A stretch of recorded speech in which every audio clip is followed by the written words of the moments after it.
They are the one who have been accumulating the treasure of this country for themselves. So there are children who are staying in the villages with their cows. They don't beg and they don't marry. They don't marry a lot of women. You never see a Fulani man marrying, having many children like that. But I don't know why they came and they allow the Hausa Fulani, they allow the Hausas to marry to get more people, to get more population. You know, for me, they want the outside people to get more children, more population, so that in times of politics, you know, they talk of democracy is a game of numbers. So they need that numbers, and the outside people are the one producing those children. And you can see the people that they are using to go and to do this killing. Majority are the houses, but the one who you will discover leading is a Fulani man. And the leader, the gang road leader, is a Fulani man. While the majority that will follow behind are the houses. So they are using the houses to achieve their aim, to achieve their goal. Okay. But now I'm glad that the Hausa people are discovering the truth. Why will a Fulani man come and put something in your mind which is not the real you? They come and they change the real you. Because the Hausa man, I can assure to you, if you live with a Hausa man, is a man that believes that he just need peace. But Fulani man, they came, they changed him. Hausa man become a toxic, he becomes so hard to understand because a Fulani man came and deceived him with a wrong way of lifestyle. What I want the Hausa to do is to stop listening to Fulani, because Fulani, they bring division for us. Fulani, they are the cause of our problem that we are having today. Fulani are people that they don't forgive. Yes, that's what I had, and I believe it is like that. They can keep something for 100 of years, and they will achieve it. Our grandparents used to tell us that those are people that they don't used to forgive something. When they want something, they must get it. Good morning, good afternoon, good evening, and good night, great Biafrans and lovers of freedom. This is Radio Biafra House of Service coming to you through Radio Biafra London. My name, once again, remains Mazi, Jonathan Chinedu from Alo province of Biafra land. And we are here live and direct. Today is the 4th day of January 2025. Therefore, I welcome each and every one of you. Please to welcome your friends and well-wishers. I beg you, even your enemies, welcome them in order to listen to this voice of liberation. This is Radio Biafra, a revolutionary radio that is established for both mental and physical liberation, mental and physical emancipation. Because having a paper independent or a flag independent without accompanying it with mental independence, it will end up like Nigeria. You know, Mazi Nnamdi Kanu, our leader, kept on hammering this, that what matters most is mental liberation, mental freedom. Once you are freed mentally, you start thinking in another way, and that thought and behavior will manifest in action. That is the way the Europeans reached the type of civilization today, which you are enjoying as you are listening to me from the different parts of Western Europe. You know, ask yourself, how do these people able to achieve this type of civilization? For your information, as you may know, civilization is the most advanced form of human behavior. The most form of human behavior, that is civilization. Therefore, you ask yourself, how are these people, the Europeans you are living and working able to achieve this type of civilization? Just let us start with, you are today in Europe, in Western Europe, mostly. You are in Japan. You are in South Korea. You are in Canada.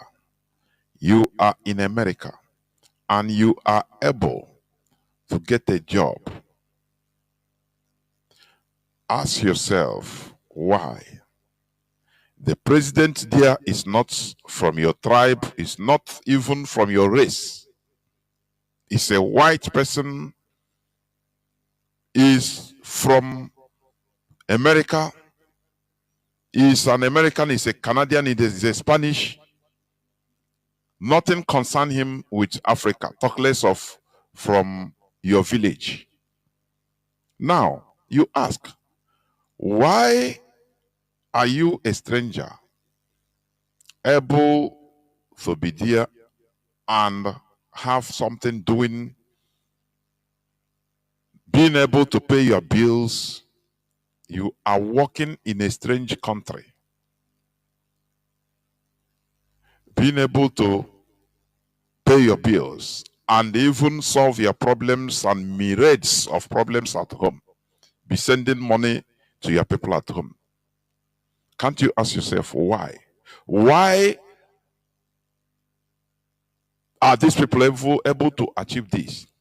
But the president is not an Igbo man. The president is not a Yoruba, neither Hausa or Fulani or Idoma. No, he's not an African. But there is a space for you. Don't you ask yourself why? Because these people understand it earlier that the only way to go is building a system viable for everybody, a system that could accommodate everybody, not personal experience or personal interest. No. Are you getting where I'm going? Not to pray, not to praying to Jesus that will give you, only you, give you money, make you don't fall into accident, and others can go to hell, die of accident. You don't care. You go testimony. Do you see the difference? Let me say this. We are confronted with the reality that we should learn, realities of life that is embedded in our surroundings, in happenings everywhere around us every day. That is natural. But we are not observant enough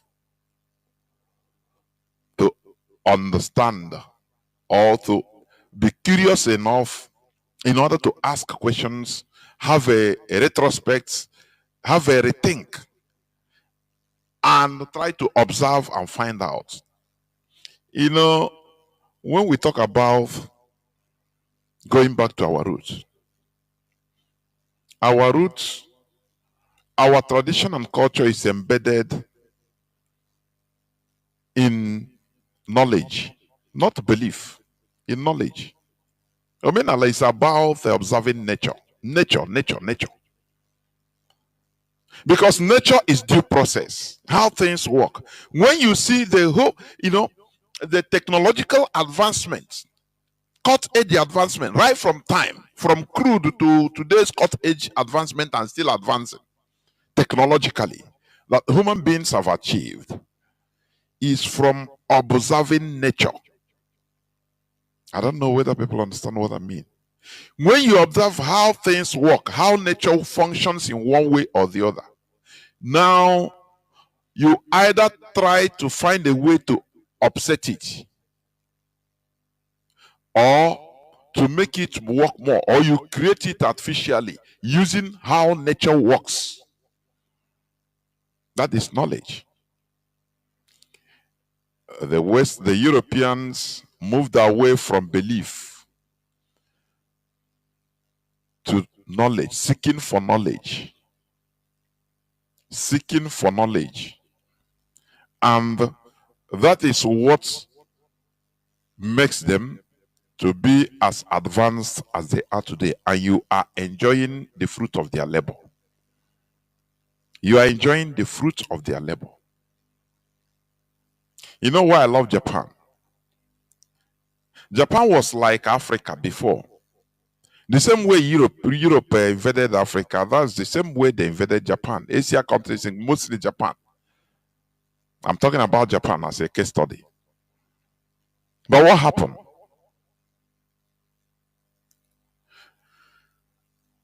They themselves, the Japanese, now understood and said, look, yes, these people, they are more advanced technologically than us, but they replicated. They didn't fall for the Europeans. They fought to remain or to retain their cultures, their culture and tradition, and now use their blueprint, their own initiative to develop. They developed and they innovated what they have before, right from time immemorial. They developed and advanced what their ancestors kept for them. They told the Europeans that, look, the standard of development, yes, you are more advanced. It's not natural. Some could be more advanced technologically, but we learn, and now we use our initiative to better and innovate what our ancestors left for us. And that is the best development, the best advancement. Whereas our people were subdued, the Africans were subdued, first through slavery, and after, now they brought the European culture in the name of religion and infected us with that virus. And that virus is what we are suffering today. That is why we are trying to, first of all, remove ourselves or sanitize our mentalities of this virus first, so that we become free thinkers. Once you see yourself as a free thinker, you are, you are free. You feel something, a weight, move away from your body. You are free. You are no more controlled by fear. As somebody said, if you kill religion in your life, Satan will die. I believe it, 100%. I believe that statement. You kill religion in your life, Satan dies. And once Satan dies, you are free. Now you become a free thing. Now you go back to start observing nature. Trying to query everything. That is what our leader started here. He said, question everything, subject everything to the altar of reason. Let me tell you, the African awakening is here. The African awakening is here. That is why what I played before, the clip I played,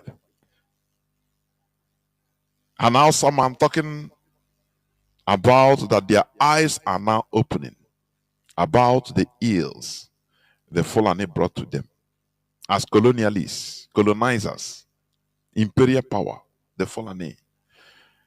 Our leader, Nnamdi, he started here, we started calling Hausa Fulani, and we started making researches and found out that, look, there is nothing like Hausa Fulani. Do you remember when I used to, at the first early stage of my broadcasting from till even last year, every day, once I come on air, I used to make it as a preamble that there is nothing like Hausa Fulani. Have you forgotten?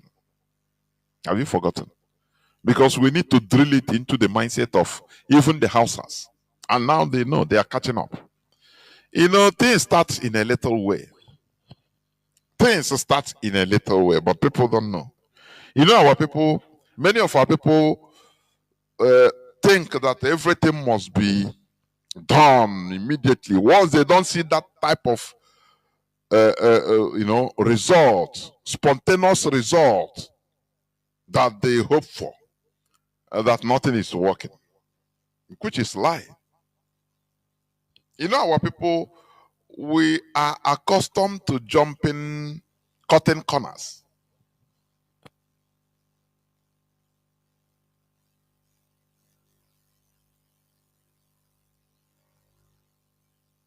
Our people, we are accustomed to cutting corners, jumping line, getting results now, mercantile mentality. That is why whenever you are doing something, no, okay, if that's okay, it cannot happen. They don't think of long term. That is the difference. That is the difference. An awakened mindset continues for a long term. That is why we are Igbo people, Igbo Biafra, Biafrans in general. You are very bad in politics.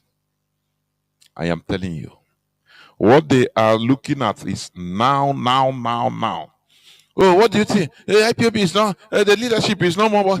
We don't know what they're doing. Yes, look at, when are you people going to get there that you are Biafra? Every time you are talking Biafra. When are you? They thought that once you, with that sentiment, immediately you say, okay, Biafra, now we come, okay. They don't know that things must pass through its due process. Water maintains its level. It flows, maintains its level. It is natural. All you need to do, we continue doing what you are doing. Not to satisfy, make you happy. Temporarily happy. That is what is killing our people. We need the result now. What we are seeing now is we judge on what we are seeing now. You don't go down and say, what of in the next 5 years? Okay, what about 10 years? What about 20 years? Even if after us, after this generation, what about generations coming? No, they don't think about it. And that is why we are very bad in politics. That is why many of us still retain that primitive selfishness. It started from Azikiwe. Azikiwe was in Nigeria as a, something he can manipulate. That's why he didn't even have time to negotiate anything. What now make on a go. That is his main concern first. Hey, Britain, make they go anything they want. Let them negotiate. Not be Ahmad Bello. Who is he to me in education? I want need to honor. And this is to honor being proud of what you can do. It has advantage and disadvantages. No. As Kiwe did it, he underrated his competitors. He underrated Ahmad Bello. And this has been our mentality for so long. But why don't you think? Why? What is the you stay here quiet time, you reason many things. One of the worst things also being superstition or superstitious. Many of our people. No,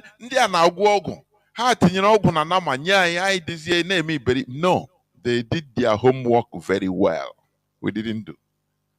So, when our people start, remember, I'm happy for IPOB. I'm telling you, I'm happy. Many fundamentally flawed ways our people used to reason and even call here on Radio Biafra and start talking. Many of these things have been understood by our people. They no longer talk like they were talking 5 years ago when they call on Radio Biafra. And it gives me joy.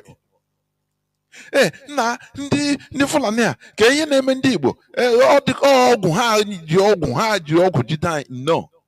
it's not that.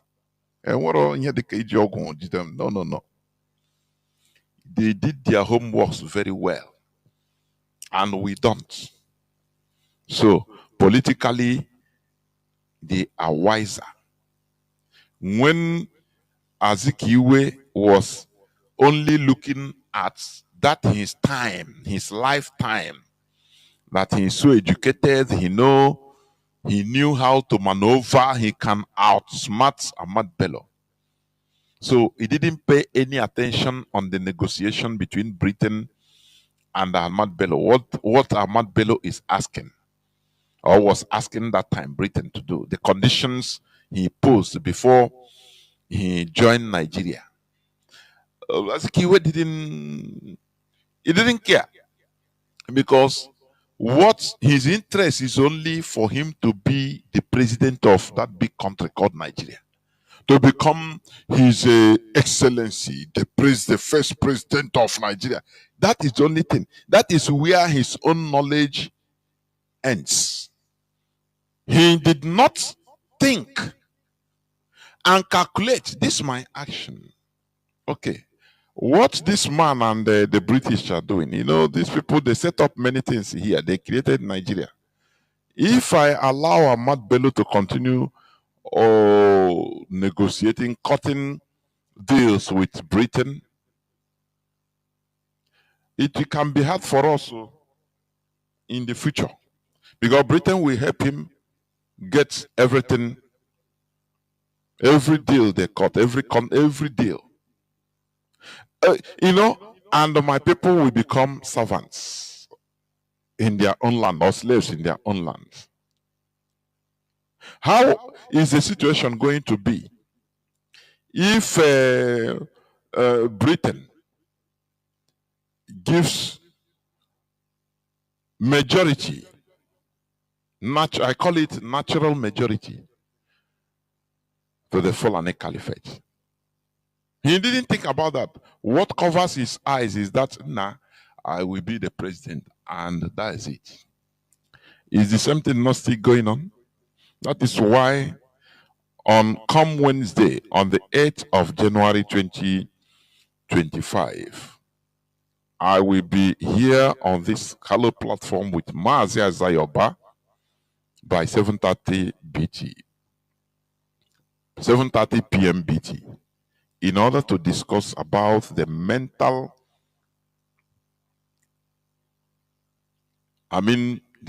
state of a Biafran politician, or a Biafran in power. That is because of this thing used to give me concern, because Ima Abambo Otonogwe, Aboebo Otonogwe, Owu Ogwe Kato Ka Apianako. That is, I used to think about it. Yes, we are shouting this and that, but yes, but why should politicians mostly Igbo politicians, be committing the same error till today? That is why I want us to prod. Let us prod and enter into the mindset of average Igbo Biafran with political power. Let us talk about it. These are things that are worth discussion, or worth discussing. From look at them, the antecedents, our antecedents. From Nnamdi Azikiwe to Agi Ironsi. From Nnamdi Azikiwe to the coup plotters. From coup plotters to Agi Ironsi that foiled the coup, Igbo man, and declared, erase anything about regionalism. Igbo man. Nigeria. We need to talk about this. Why is it so? Why is it so? Tony Buga, he don't think about tomorrow. He never thinks about the action. I am in position of political power. My actions and inactions will affect my people in the Nigeria setting. he don't think and question himself. What of if I go right? How will it affect my people in the next 10, 20, 30, 40, even when I'm gone? They don't do that. Look at another Ifulefu, Gasio Okalo. I saw where he said, this is the only time after 54 years that Tinubu is the only president that remember the Igbo people. Because he is a member of the cabinet or senator. He said he is a 60th person. Because he is being put there. So for him, once he is there, once on the Rishasha with Tinubu now, he covers every woman just for him. Do you see? That is why I have been asking this question. How is the mindset of Igbo Biafrans in power? I'm seeing immaturity, completely immaturity in politics. When you are conducting politics or mercantile politics, only you, once you are okay, you cover it with that every Igbo man is okay. So he doesn't care. You don't mind. So continue. You praise the Tinubu. Look at the interview of Dave Omahi with Channels Television or TVC News. He continued praising his boss. Oh, my boss is you praise him. No, because he is enjoying. He is appointed a minister. So anything that is happening to the people, we don't care. So Tinubu is the best. Or do you see how Igbo politician there isn't? And I check it, it has become the order of the day for Ndibo, which is very wrong. That is why I pose that question for us to discuss the mindset of Igbo Biafran with political power. Let us try to understand what is in there. Because when you check the antecedents, it doesn't encourage you. Till today, nothing encourages you. Nothing. So it makes me question many things sometimes. I'm telling you. But we must continue. So, you see what we have been talking about. There's nothing like House of Fulani. I listened to the expositions or media chat of the Nigerian general when he said many things. And let me play it again. Let me play what he said. I played it before. Let me play it again to bring out something before we continue. Let me play it again. What is going on in the Northwest is the Hausa Fulani fight. You know, we don't mention it. What is going on in the Northwest? But I take it in the whole of the North. You know, this is, whatever we say here is gospel. We have been saying that the Fulani, we started revealing the colonization mentality of the Fulani. The Fulani entered Nigeria as tenants.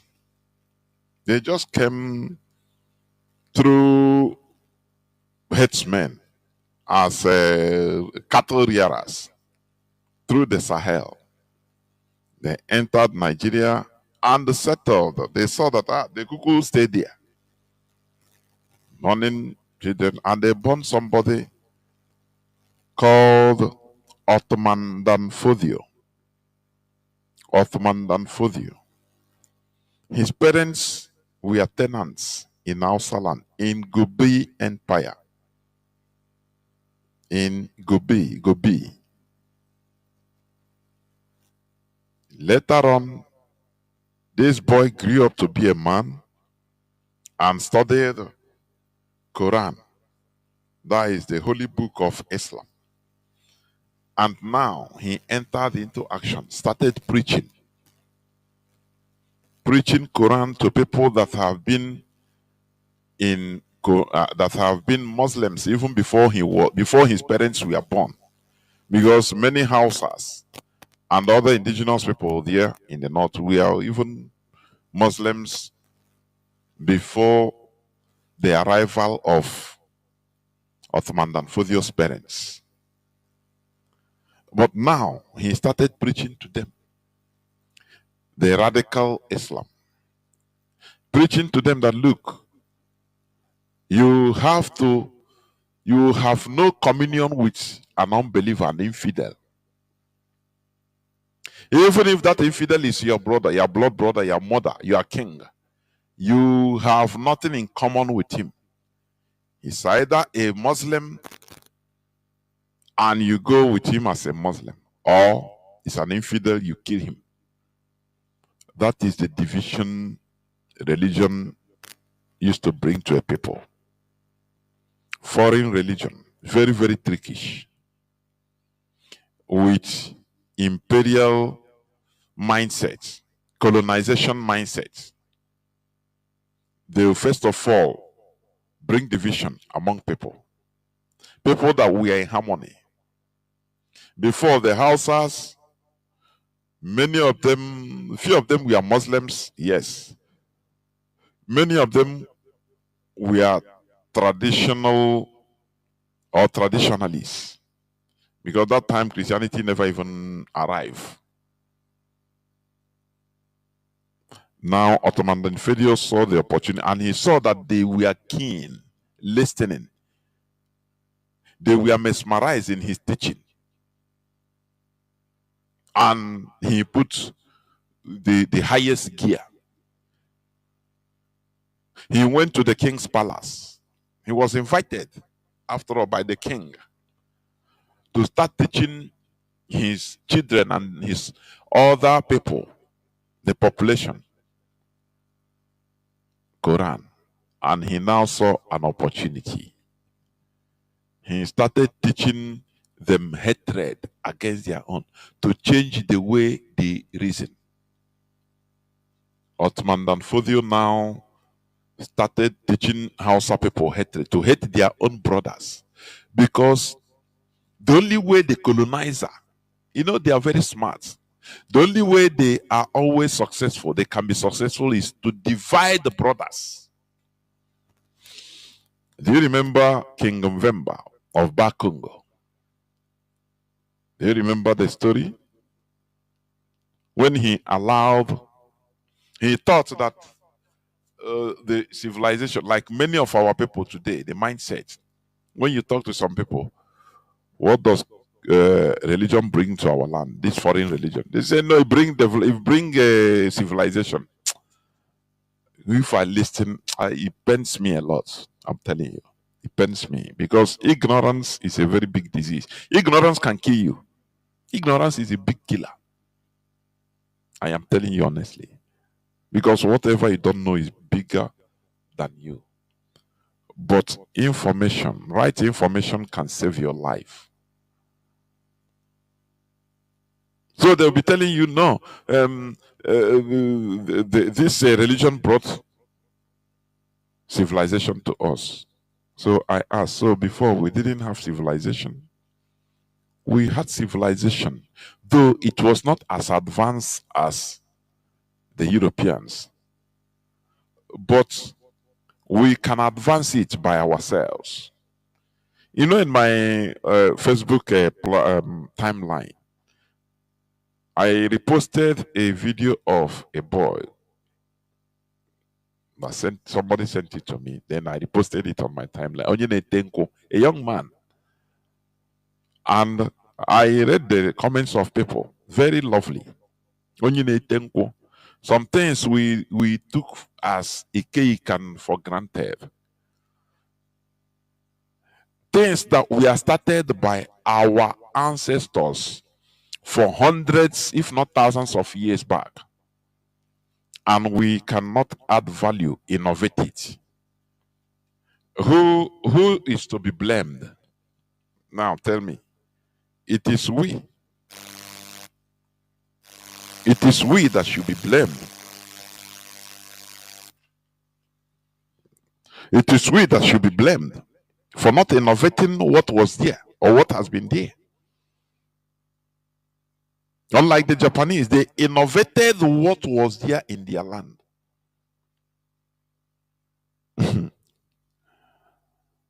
So, that do you know, by now, self, by now we would have been building, been having electronic ete. I call it ete for climbing trees, palm, that maybe once you press it, you will just carry you go up, and you will then in a sexy way. It becomes attractive when you send it out. People will be foreigners will be even buying it from us. Electronic ete. When you press, you use the remote, you press, you enter a palm, carry you go up. But we continue blaming our ancestors. They did this, they did evil, so we don't have civilization. Whoever that is yabbing his parents, his father and mother, is yabbing himself to his shame. I am telling you. That is the reality. So,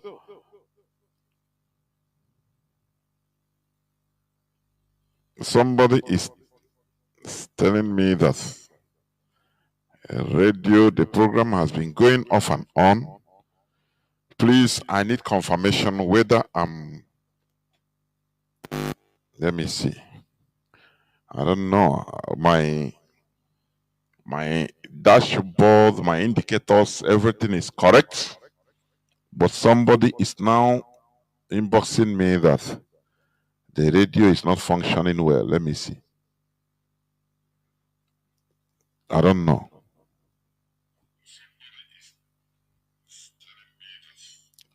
Mazi, I don't know. Please, my voice, I think my voice is coming out clear. I checked on community radio. My voice is coming out clear. Yes.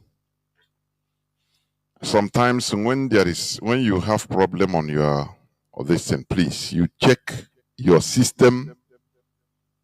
Don't think here is. I think let me get confirmation. Let me see. Because when you complain, he used to. Okay, thank you. Okay, thank you.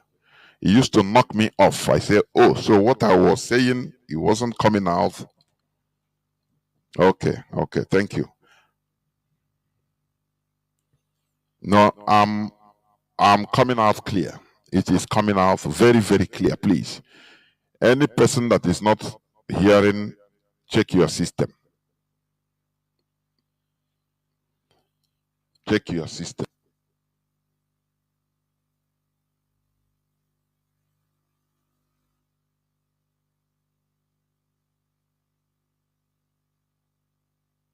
So check your, yes, I have confirmations from many people that my voice is coming out clear. Yeah. So we must continue as I was saying. Now, the civilizations we have until we are born, what happened to it? Our forefathers has been living. If not, we wouldn't have been born. Because people without civilization is a people without life. That is it. A people without civilization is completely a people without life. So, this is, is brainwashing. The Europeans scripted this. They continue hammering to us through their missionaries that what we are doing, our ancestors are evil. They continue. Mongo Park, discover River Niger, Mericeloso, stop the killing of you people are evil before we came. And they continue teaching it to us right from childhood.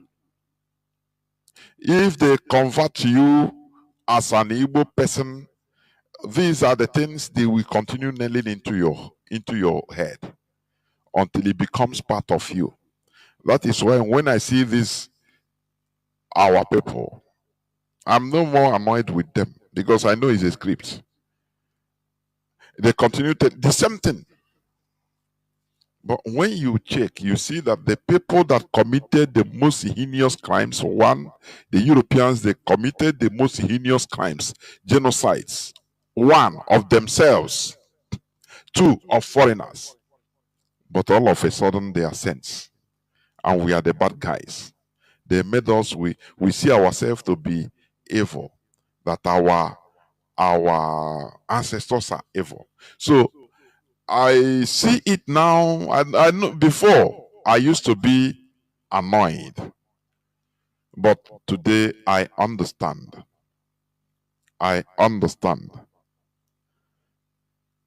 I understand that it is a program, and that is why we take it easy.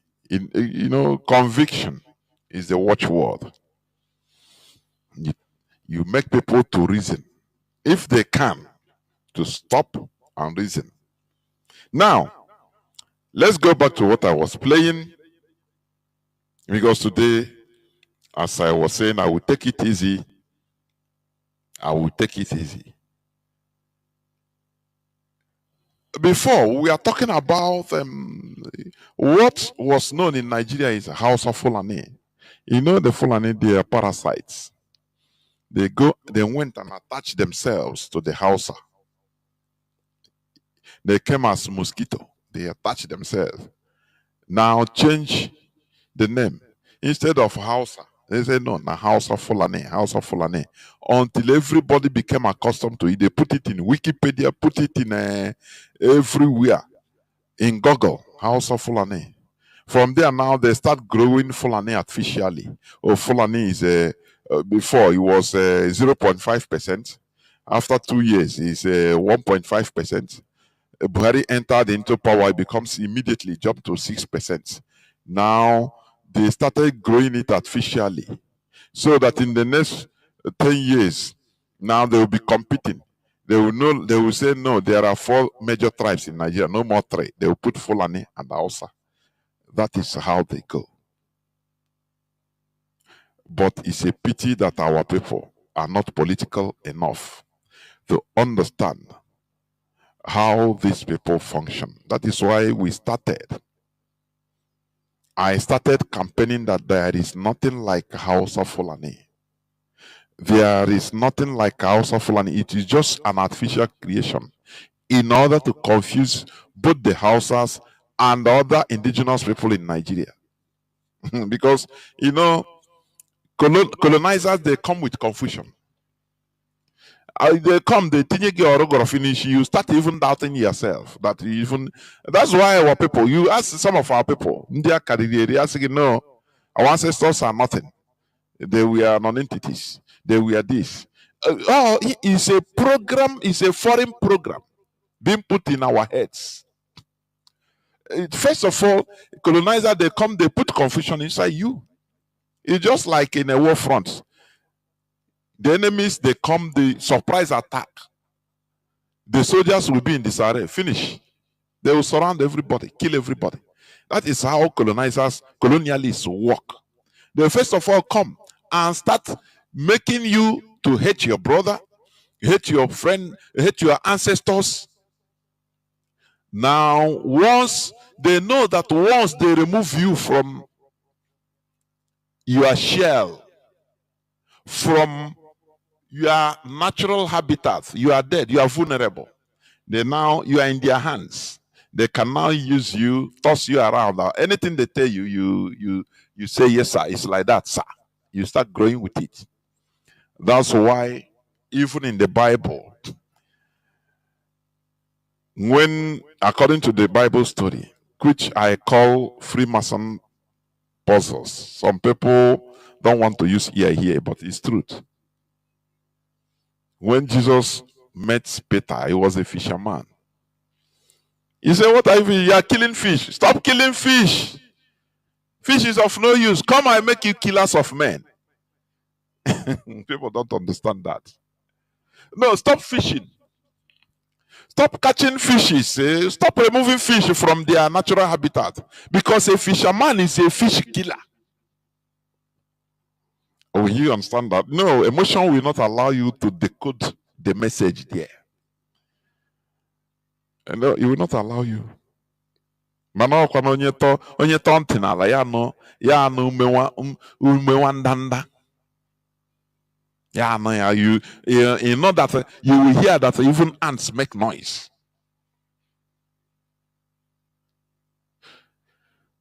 Why did he call a fisherman and say, come, I will make you fishers of men? A fisherman kills fish.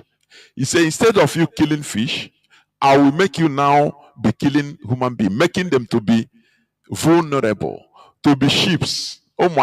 Turning human being into zombie toro, so that you use their brain as you want.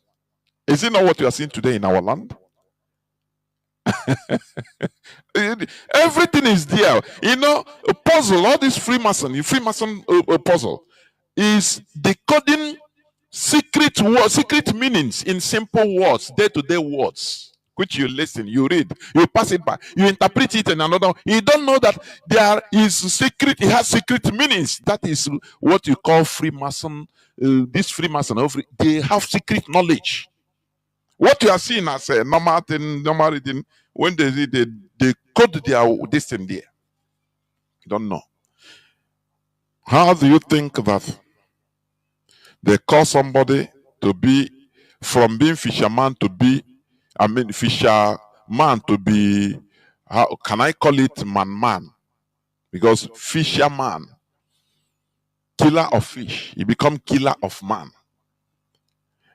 He kills you physically, no, but he kills you, mentally. A fisherman, on your cousin, he brings out once you remove the fish from their tradition, from their natural habitat, which is water, you have killed that fish. The same way they tell you, I will make you fishers of men. Once you remove a man, an Igbo man, out of his culture, you have done the same thing a fisherman does to a fish. You remove him from his natural habitat. Now you remove a man, an Igbo man, telling him that your ancestors are evil, your culture is evil, everything is evil, so come, follow me. And he will now go, the whole thing, he will now tell you that all these things are you have made him vulnerable. He will start following you like zombie. You tell him that Jesus will heal you. He say yes, he now believe instead of knowledge. He follow you like Toro. Before he heals you, you have to pay your first salary of the year. As many people are going to pay this January. And he believe you because he's vulnerable in your hands. You have turned the person to be a dead fish. In terms of human being, as it is not direct killing, physical killing, you have turned the person into a sheep. And it is written there, the same Freemason puzzles, that look, my sheep hear my voice. How I wish our people's mental eye will be opened, and they will try to understand the magnanimity of what has been infused on us. So, you see, let me continue. So, this Fulani and the Hausa, the Ottoman Danfodio came to Gobir Where you call today Sokoto, the original name was Gobi, G-O-B-I-R. Some call it Gobiri. That was the original Hausa name. The Shehu of Gobiri. He turned the people using religion, turned Ishiha into orography, turned the brother against brother, turned the subjects against the king, turned even the king's children, he turned them against their father. King's prince, he turned them against their father. That this your father. What is the name again? That is, yes, he's professing to be a Muslim, but he used to visit unbelievers. So you can kill him. You strike him and put another real Muslim, King Yunfa. And as he has used religion to turn them, remove them from their natural habitat, I mean the houses, he has now removed them from their natural habitat, which is their traditions and culture. Because before the advent of Ottoman Danfodio, yes, many were Muslims, but they were not radical Muslims. They go through their traditions and cultures. Memo Bodopota, all of them partake. Islam is not this type of jihadist Islam that is reigning now. Remember, this type of Islam was brought to West Africa by the Fulani. It is history. It's historical. It's a historical fact. So they now say, it's true. They now turned against themselves. Before, there was heated arguments and confusion inside them. That is the vulnerability. And Ottoman Danfodio see that, look, the thing is working. He put the next gear, quoting Quran for them. That your real brother is your Muslim brother. You're any person that is a Muslim. It doesn't matter whether it's from Tibet or from China or from Saudi Arabia. He is your brother more than your blood brother, that's the same father, the same mother. As long as that person is an infidel or he doesn't believe, he's not a Muslim and Islamic as you. So he put division. Before the report could reach the king that this man is causing confusion in your kingdom, the man has done a he has put very big mess in Hausa land. Now King Yufa sacked him. He ran away into desert with some Hausa people. From there now, he gathered them and said, look, Hausa. He's the only person, there's only few Fulani, only him, with maybe one or two other Fulani, only. Now they commandeered Hausa, groups of Hausa people to come and fight against their own. From 1804, 4 years of war, the Hausas killed themselves for a stranger. And that is what the Hausas are suffering till today. Today their eyes are now opening. And what you are seeing is the same fight. The Hausas are now trying to take their lives back. It's not easy. Let me continue playing. The Nigerian general said it. He said that what is going on he said Northwest, but I said the whole North is the fight between the Hausa and the Fulani. That is what is going on. He said they don't mention it. Nobody mentions it. Nobody mentions it, but it's what has been going on. The Hausas are rising up. Their eyes are now open because before they were blinded. Let me continue without preempting.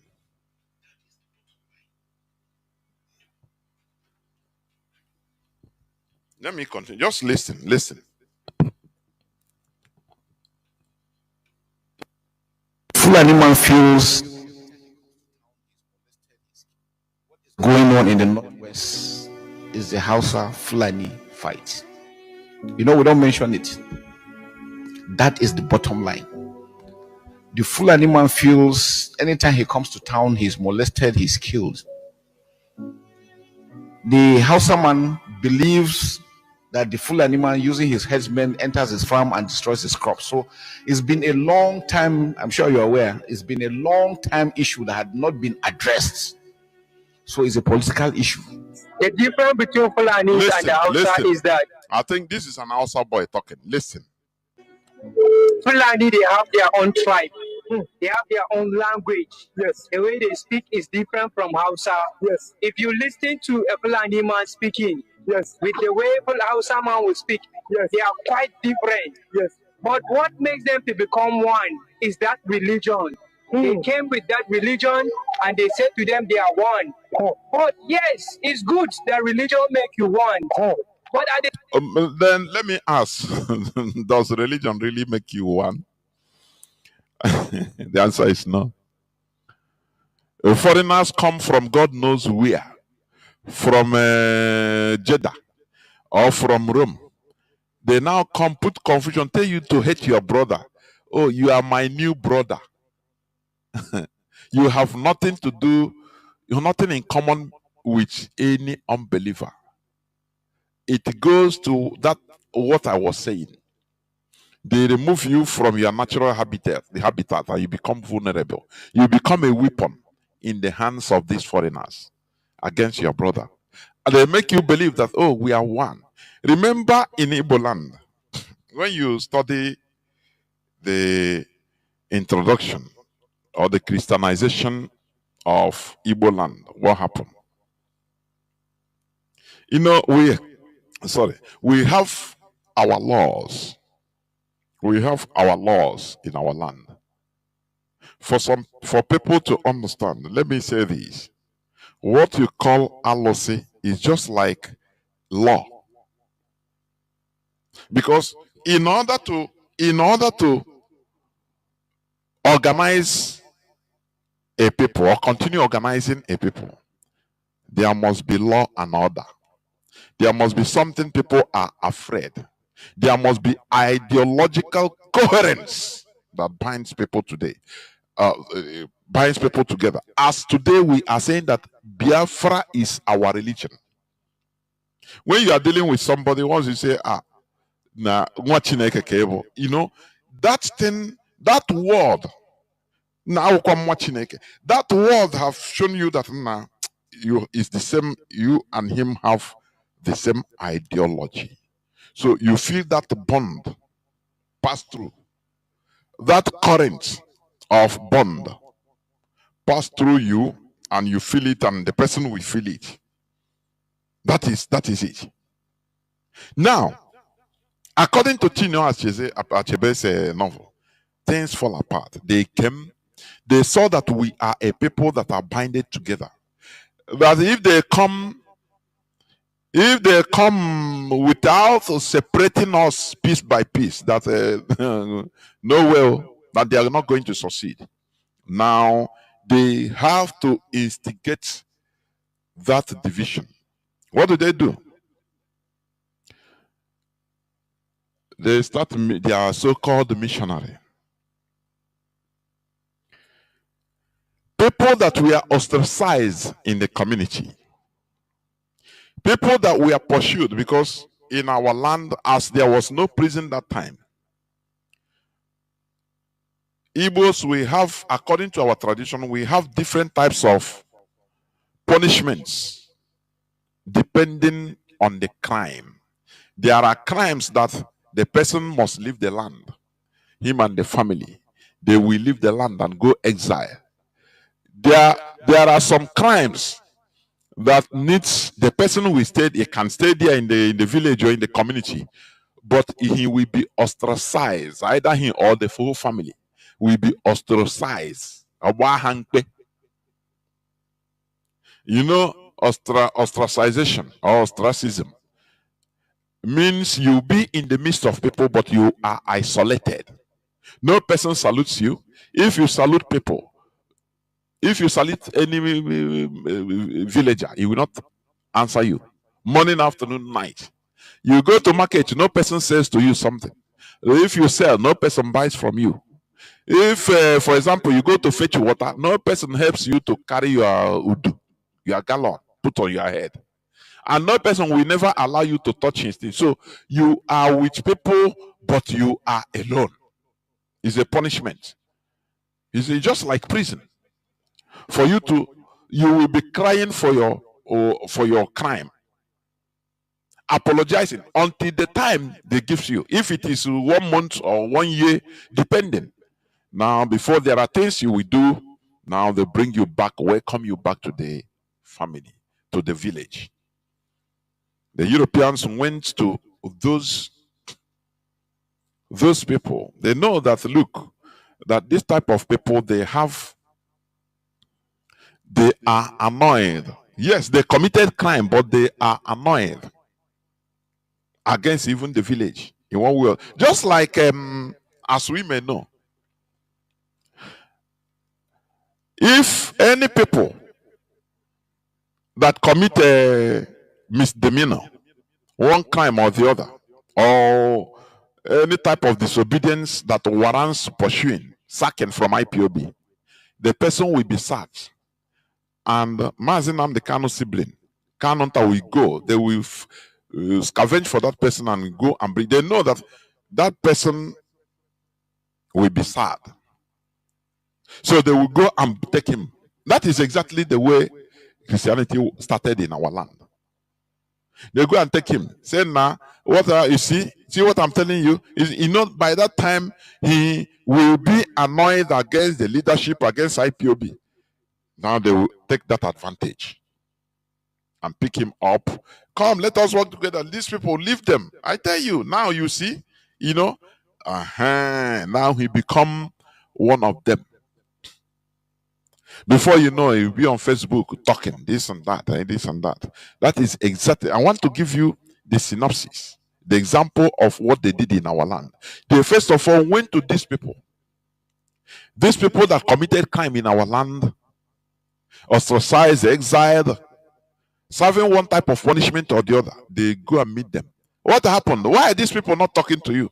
He said, no, it's according to our culture and our tradition. I slept with my brother's wife and they have to ostracize me because it's evil in my land. The man said, no. The missionary said, come.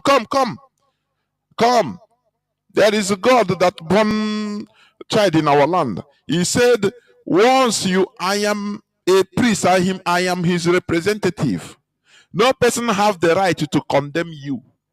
You should never be condemned. Who have the right to judge you? It is only God.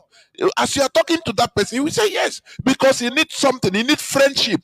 He needs something to save face. He needs where to belong, because he was pursued from his land, just like a prisoner. Do you remember? If I'm telling you something, I used to like to bring this thing to the lowest term so that everybody will understand what I'm saying.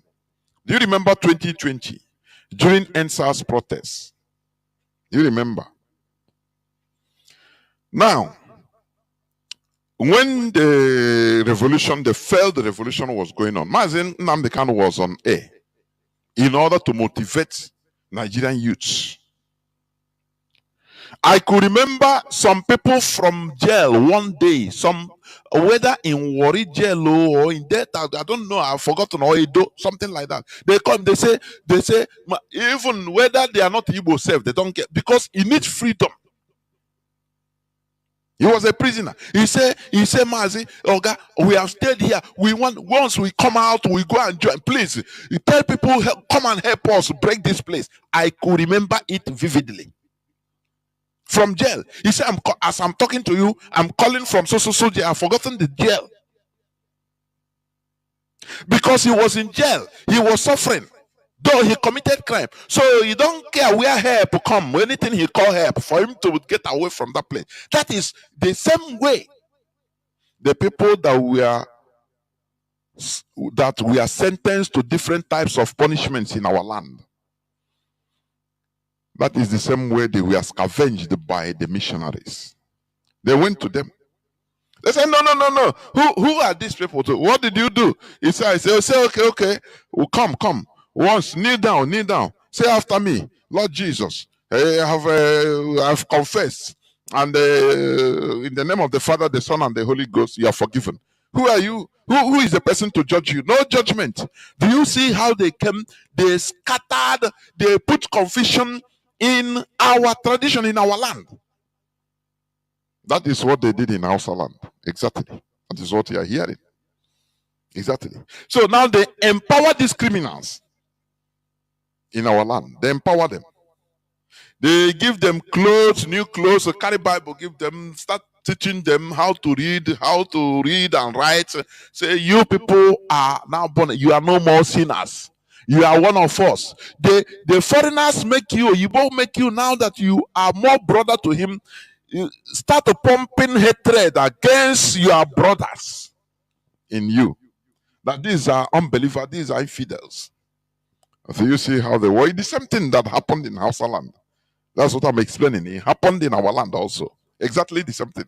They put sword in our umbilical cord and things fell apart. Brother start seeing his brother as evil. People start seeing their culture now as evil. They start seeing Oyibo, a foreigner, as their real brother. Oh, we are one. You are not one, is conquest. They are trying to remove you from your natural habitat. So you become vulnerable and weapon in their hand. They can use you in order to conquer you. That is what happened. And that is what we are trying to explain. Continue listening, please. This is what this boy is saying. He's saying here. Listen. At the same time, if you people say I want, then why, because of the religion, you later become emir in their states? You now. Do you see now? Do you see? Do you see how they come? Just like an elephant trying to beg a chicken. Please allow me in your hut, little hut. Rain is falling, it's snowing. It's cold out here. Please allow me just to put my tusk. Only my tusk. He said, but how can? He said, no, only my tusk I want. The little pitying chicken.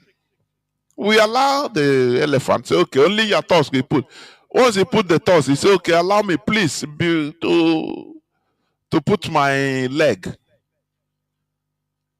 The chicken will have no other choice.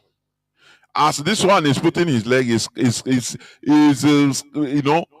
the chicken out. The chicken will run away from his hole because it cannot contain two of them, and the elephant will take over. That is how things are. This boy is saying, as the Hausas, we are preaching that we are all one in Islam. Okay. But they now, with that sentiment, start taking political power. No, why are you removing our chiefs and installing your own as emir? He said, no. We are one. We are one in Islam. Allah said, they will quote for them in Quran. Allah say, as we are the people that brought this, we know Al Quran more than you. So what do? We have to be, because we are experts in our Quran. So we have to teach you. So that is it. So little by little, for the people who think that they are bringing religion. That is why I ask. The Fulani that are bringing Islam in our land, in Ebony, converting our people. The other day I read that, I don't know whether it's truth or not, that the central mosque in Abuja, that they gave it the main imam now is Igbo Muslim. I don't know whether that news is real or not. I don't know, but that is what I read the other time. As they are doing you think they love. Hey, no, we are one people now. They are tempting you. Bring your bro. Oh, they are treating us fine. Oh, they are good people. No, let us. It's Islam. Yes, they are doing. Until they see that you are now completely vulnerable. When you are fishing using line, You put a little fish or you put a worm inside the hook. You throw it inside the river. When you perceive that there is a shaking, there is fish that have swallowed the hook. You don't just bring it, you release it small. For the fish, he saw that he will be running, going inside the swallowing more. You will be giving him more. Take more. That is how they do.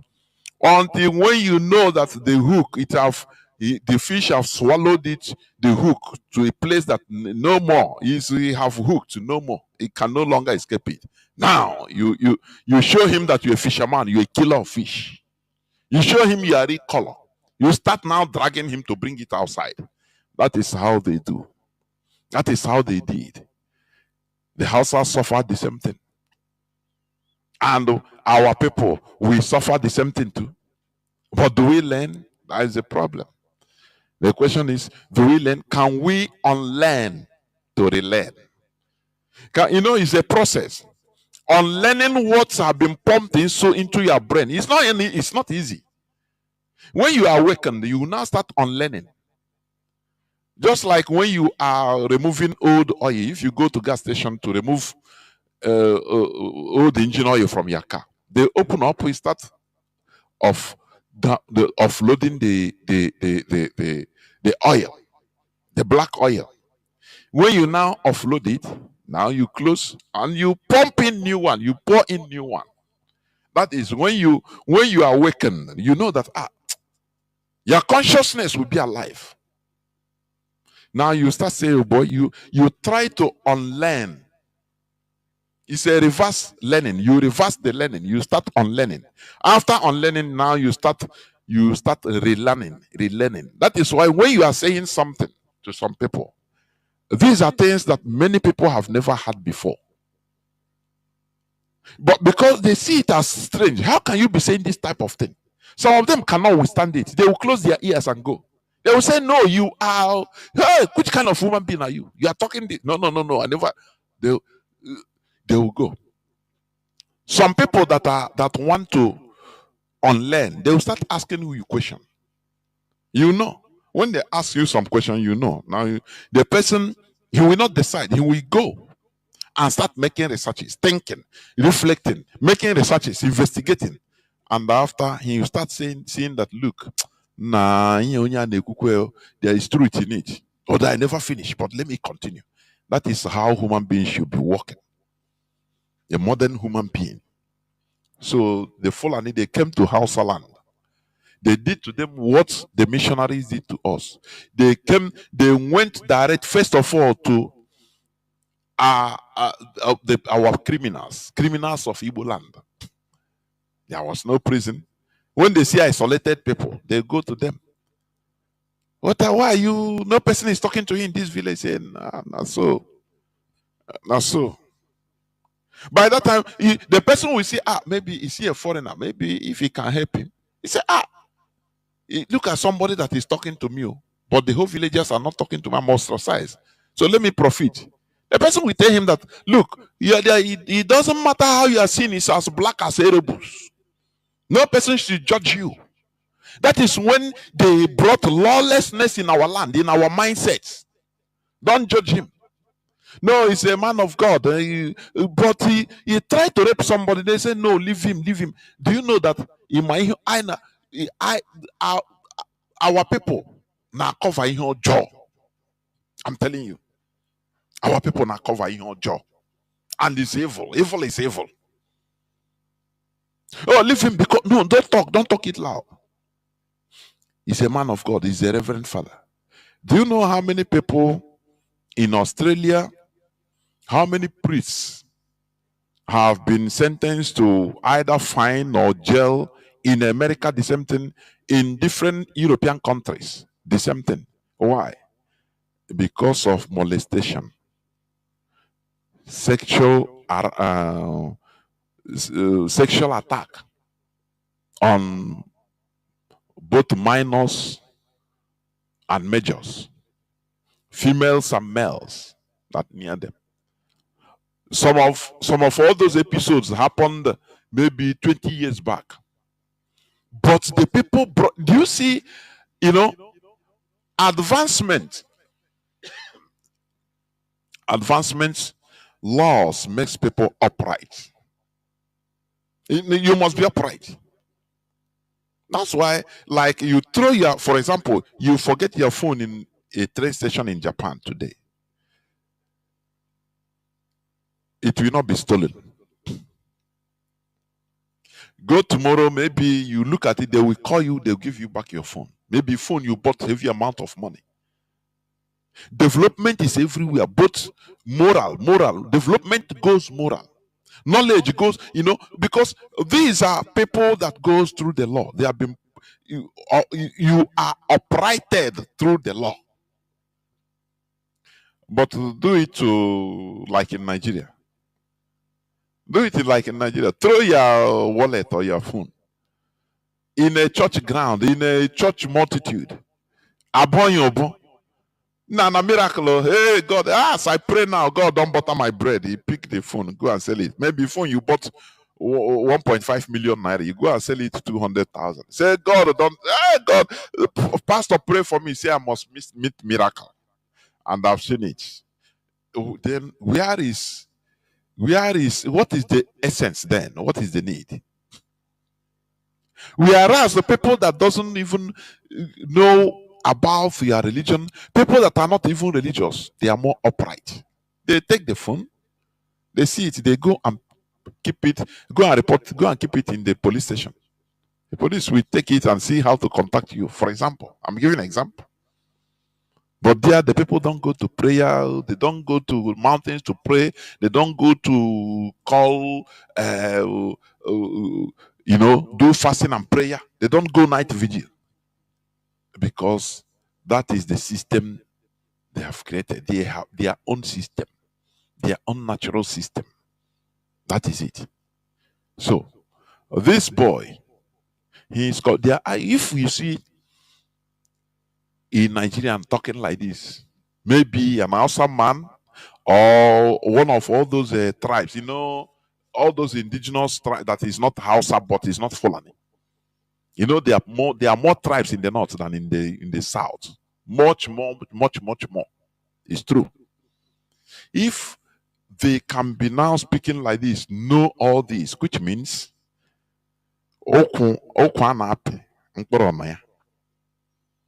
continue listening. Now, a state that is supposed to be ruled, governed by a Hausa man, when you go to Kanu, when you go to Kasina, they even extended into Sokoto. You even go to Kaduna, you will see it's a Fulani man. Yeah. It's a place that is supposed to be dominated, it's supposed to be ruled by the people of that state. By the people of that state, but you will see a Fulani man become. So Fulani man, their play, for me, it's like they betray them. For me, that's for me. For me, it's like they come with a deception. That is conquest. Religion is a tool for conquest.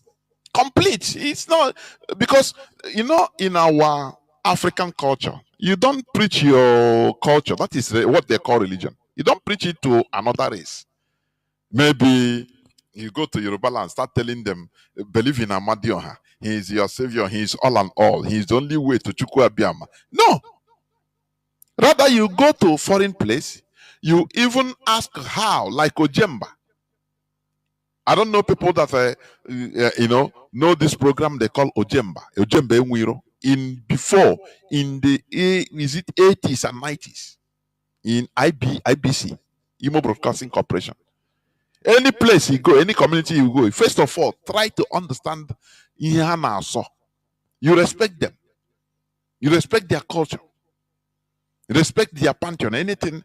You don't go to any place and start preaching to them that your own culture is the ultimate, is the superior. All these things you are doing is evil. No. We don't have it. We didn't have it in Africa at all. Everybody has the real freedom of worship. Freedom of, because we believe that you are born with the way you go the way of your ancestors. You are born with your culture and tradition.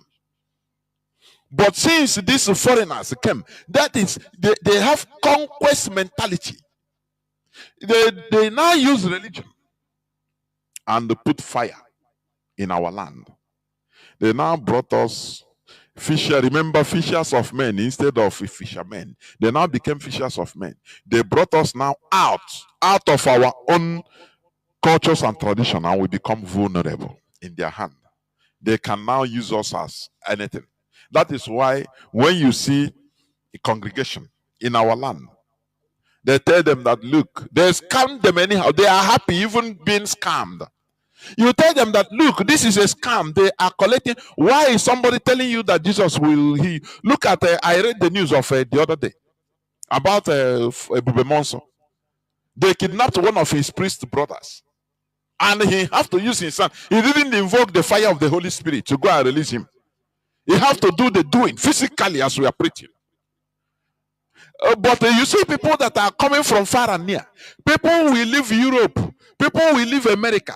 You know, give him prayer requests. You know, Father, as you have power, I want you to help me. There is this and that. I'm looking. You give him your requests for him to solve through prayer. But when reality hits him, he enter bush. He say, "Well, boy, he pay money to police. He start shouting police." Do you see the vulnerability? Do you see how vulnerable they turned us into through religion? You become vulnerable because you don't know anything. Where's him?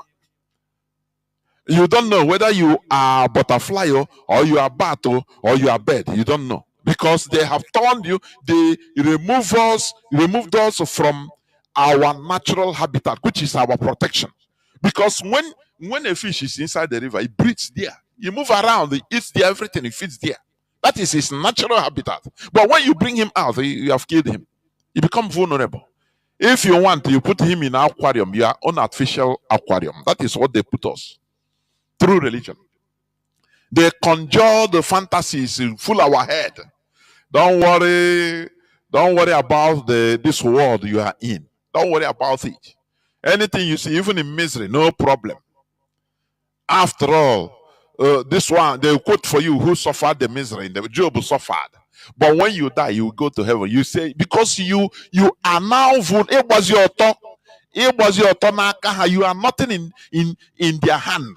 They have removed you from your natural habitat. So you are now, no, you don't. Even if you don't enjoy in this world, it doesn't matter. You say yes, now so it is written in the book of Joel. They quote for you. That is what is crime against humanity. Even do you know that what the Europeans did to us? Let me tell you. I know it, even if not in this generation, a generation of Africa will come and start asking for reparations for cultural genocide. I call it cultural. They did for us cultural genocide. That is what they committed against us by turning against our pantheons, making us, brainwashing us into turning against our own culture and tradition. That is cultural genocide. And when you take a stock, what is happening? Had it been that we all these things, we enter into this religion and everything, our land is okay, we see that this thing is working, who will be talking about it? Who? Nobody. But the more churches are built in our communities, the more evil, the more prostitution, the more lies and evil murder, every bad thing continues happening. The more divisions everywhere. Now, what is the need? That is what they did in Hausa land, and that is what this boy is talking about. When a person in the street, a northerner in the street, knows this thing, he knows this thing, know that the awakening is there. The consciousness is there. You know, they come and they deceive you people, they give you the religion and they take over the resources of you people. People, the thing that you're supposed to be ruling, something that you're supposed to become dominant for it, they are the one who are dominating it. You can see that you can see that Hausa man has never become a president in this country. Why? Because Fulani man, they have been deceiving the Hausa people. We are one because of religion, but they never become president. And Fulani, let me tell you, Fulani are not beggars, to be honest. Yes, let me just say the truth. Why is it that Fulani people are not beggars? It's because they are the one who have been hijacking the treasure of this land to themselves. Do you see what he's saying? Of course, it's true. In the north, do you know that in the north, all those are marginaries you are seeing that are unkempt, those street children, no Fulani person is there. Do you see? They are their boss. They are colonial masters. They make the houses born as they marry for and born. It doesn't matter. They don't have money to. Once they born, now after winning the child, they surrender them to the Fulani masters and they will finish. They will go and the Fulani is imam or marabut will brainwash them, children, so that they become tools in their hands. That is what they are doing. That is what this boy is revealing. It's what we have been saying here on Radio Biafra. They are the one who have been accumulating the treasure of this country for themselves. So there are children who are staying in the villages with their cows. They don't beg and they don't marry. They don't marry a lot of women. You never see a Fulani man marrying, having many children like that.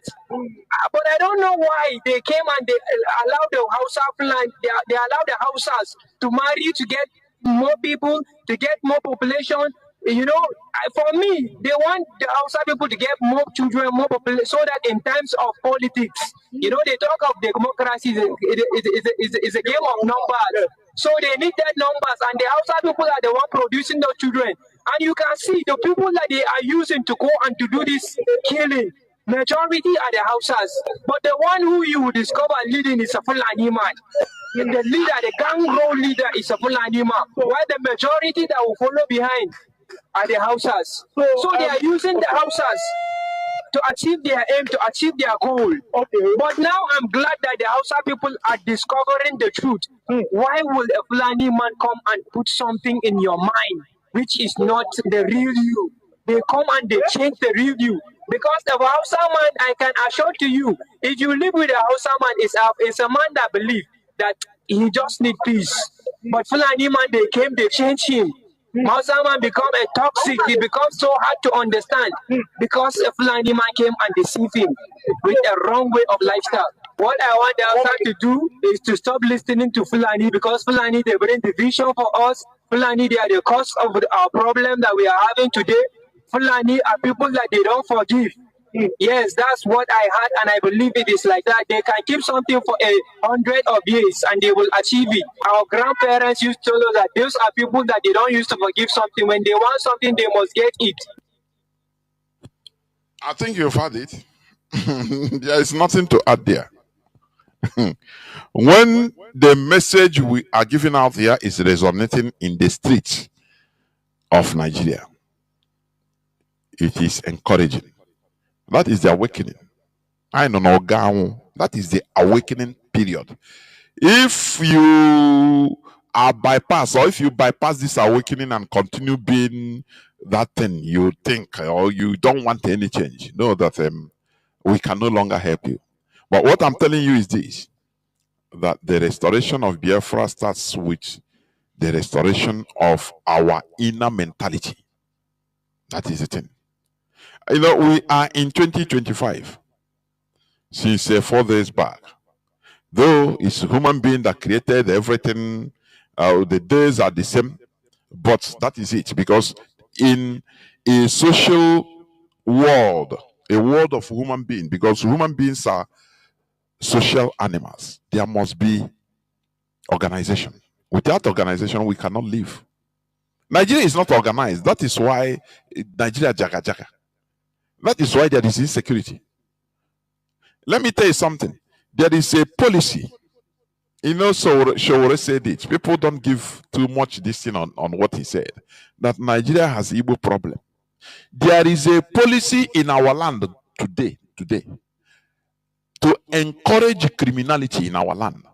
Others have been given to police and military units that most of the criminals that are being brought, even catch by the people and brought to their station, they should release them to encourage criminality. That is what is going on. Where they made our land to be lawless, so that you being a victim of something, you go to report your case to police. They will tell you, before we do anything, give us money. They will obtain you. People don't understand the policy, what they put in our land. They want us, the caliphate is mad at Mazi Nnamdi Kanu because he preempted.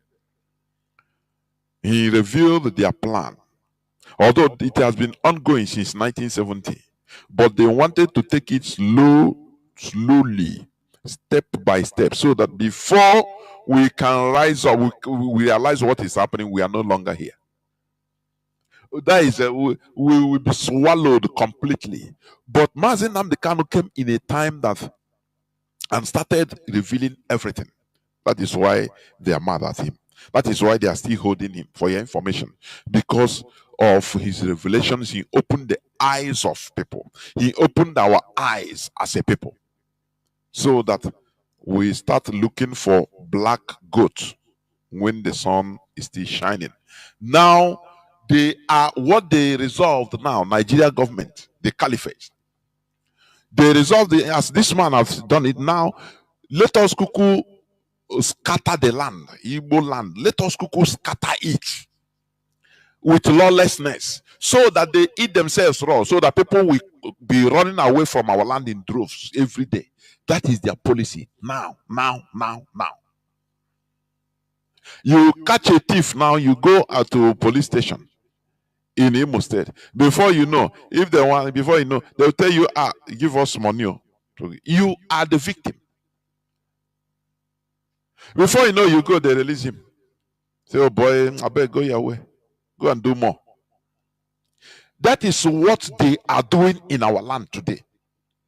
That is what they are doing.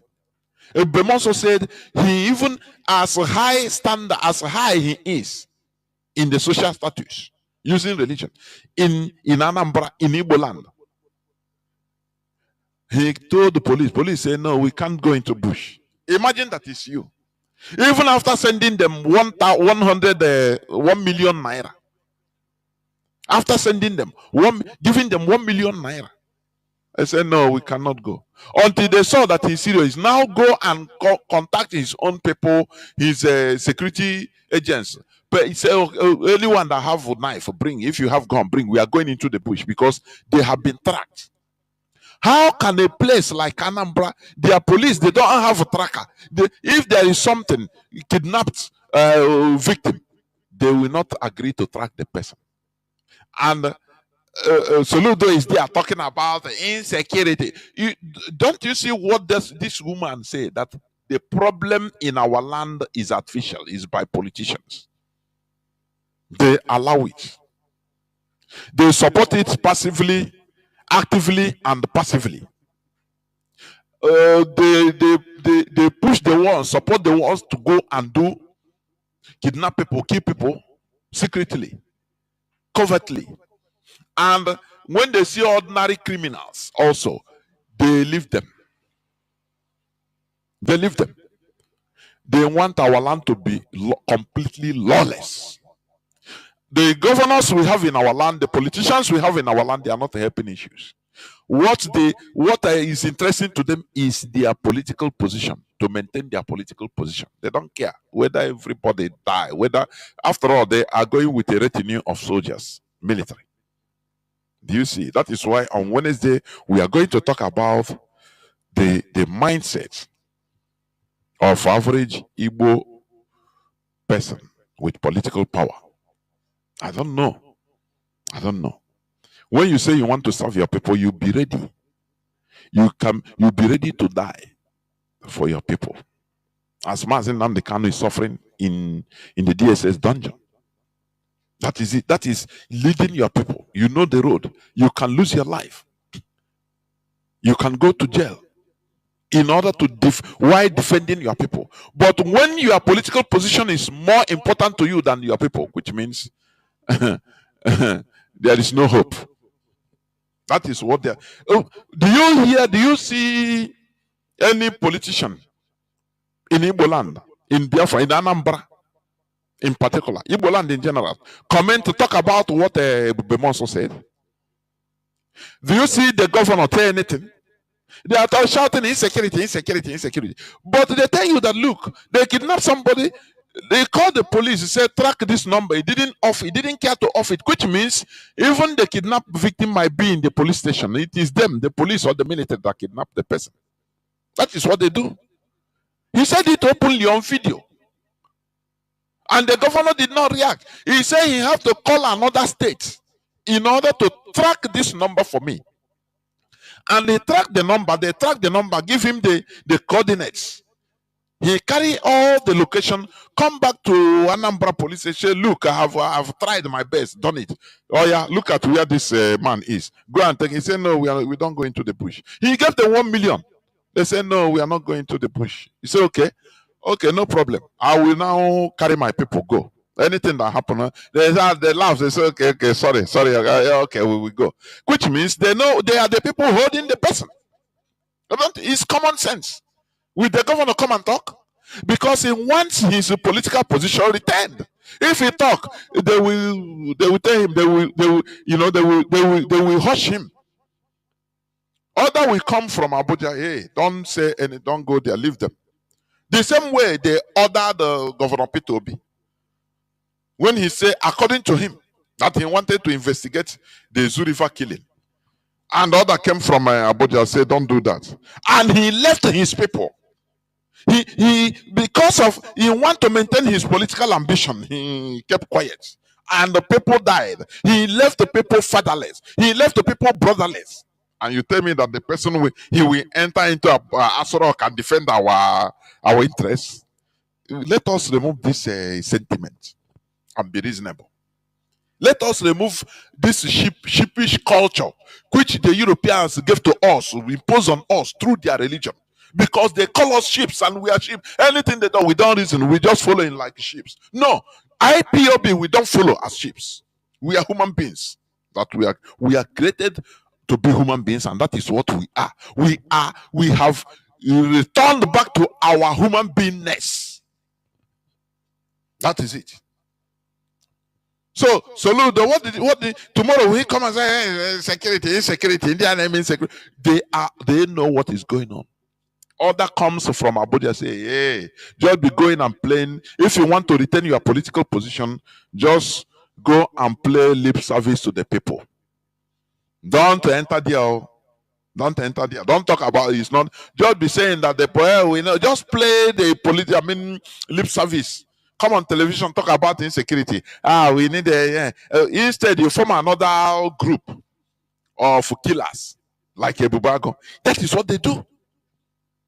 Otherwise, if you are a leader, a political leader of your people, what will make you? They kill hundreds of your people extrajudicially. You say you are not aware of it. Okay. You say, okay, I want to investigate. You want to probe about it. They throw them inside the river. And the people started seeing their dead bodies bloating, coming up. And now you say you want to probe them, and the order come from president in a federal republic. And you can say, don't do that. You are a governor, yes. You are the chief security officer of your state. You are the leader of your people. In Anambra, I say, yes. I say, I command you, don't go there. Leave it. Leave those that have died. Let your people suffer. And you keep quiet. And you now say it so that we clap for you. Because everybody seeing the was Atono. Let us prove that we are no longer Atono, please. Let us remove emotion. We are no longer Atono. We are no longer sheep that they call us. Muton. You know, we are human beings and we have to take back our human beingness. And that is what IPOB, Radio Biafra, is fighting for. So that we take back who we are. We are human beings that should never be controlled by any foreign force. Are you hearing me? So,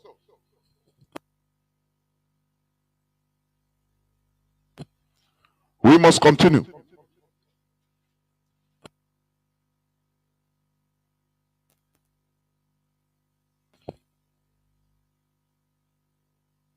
We must continue. As I was saying, let me go. It says read one or two more news headlines before I open the lines. There is this headline of yesterday, the 3rd. It said, "Why are other countries progressing while Nigeria remains stuck in the Stone Age?" by Comrade Ufezi Menelson Ubi. The person I read the article, he was, I think that is making sense. He's talking about corruption. He's on Sahara Reporters of yesterday. And I say, these people, you have educated illiterates. They only vomit what they are being taught in school. They don't go with common sense. You ask, why is there corruption? Corruption is just the symptom of the disease, the main disease. It's not the disease. You have maybe fever. You have a headache, fever, all this humble pains in your body. You go to the hospital. They will not just say, okay, they carry medicine, give you. They say, no. Yes, these are the symptoms. Because of this high fever, this headache might be a symptom of this disease, of this disease, of this disease. It might be symptom of maybe 4 or 5 diseases. So in order to detect it, they will tell you, go and do tests. They will recommend you, go and do tests. For you to, first of all, for them to know the disease. This is what Nigerians don't know. They start talking about the symptoms. Why do you have corruption in Nigeria? Why is every facet of Nigerian life corrupt? Why is it that immediately you land at Murtala Mohammed Airport, everybody is begging? Okay, find me something now. Now welcome. Find me something now. Now, everybody. Why is it so? There is something terribly wrong. Nigeria is not a country. Nigeria shouldn't be a country. I listened to Tinubu's media chat. Is it on 26th or 25th? I've forgotten. But I listened to it on YouTube. He said something. He said that Nigeria is very big. Very, very big. There's a way he described it. You know that now they think more than him. So I asked, something that is very big, don't you have a mechanism in order to find out what is let us dig the root cause of this? Because Nigeria is not supposed to be a country. Nigeria is not supposed to be a country. That is the source of the real disease. Remove, disintegrate Nigeria to their natural nations. You see, everybody go and solve their problems by themselves. That's it. That is it. Do you think that we've suffered all these things, people die and perish, and after we have Biafra, somebody will come and steal public fund in Biafra land as a president or as a Oba or Obi or anything we can call you as the head, the number one citizen. Before God and man, the whole Biafrans will come and our dog, we will tear you into pieces. Biafran population will come and tear you into pieces. But you cannot do that in Nigeria. Do you see the difference? Do you see that? As a nation, you can do that in Oduduwa by Oduduwa people. But you cannot do that in Nigeria. Because when we start anything, they will say, Ndibu, others will gang up against us and support that politician. Before you reach Abuja, they will use a helicopter, gunship, and the jet fighters to kill everybody. But because the people that are killing, They are not Igbo people. They are not Biafrans. So they don't see us as their brothers. Do you see the difference? Remember 2020, the NSAS protest or NSAS revolution, I call it, is a failed revolution. The northern youths were restrained from protesting. They said they will not join the South in doing that.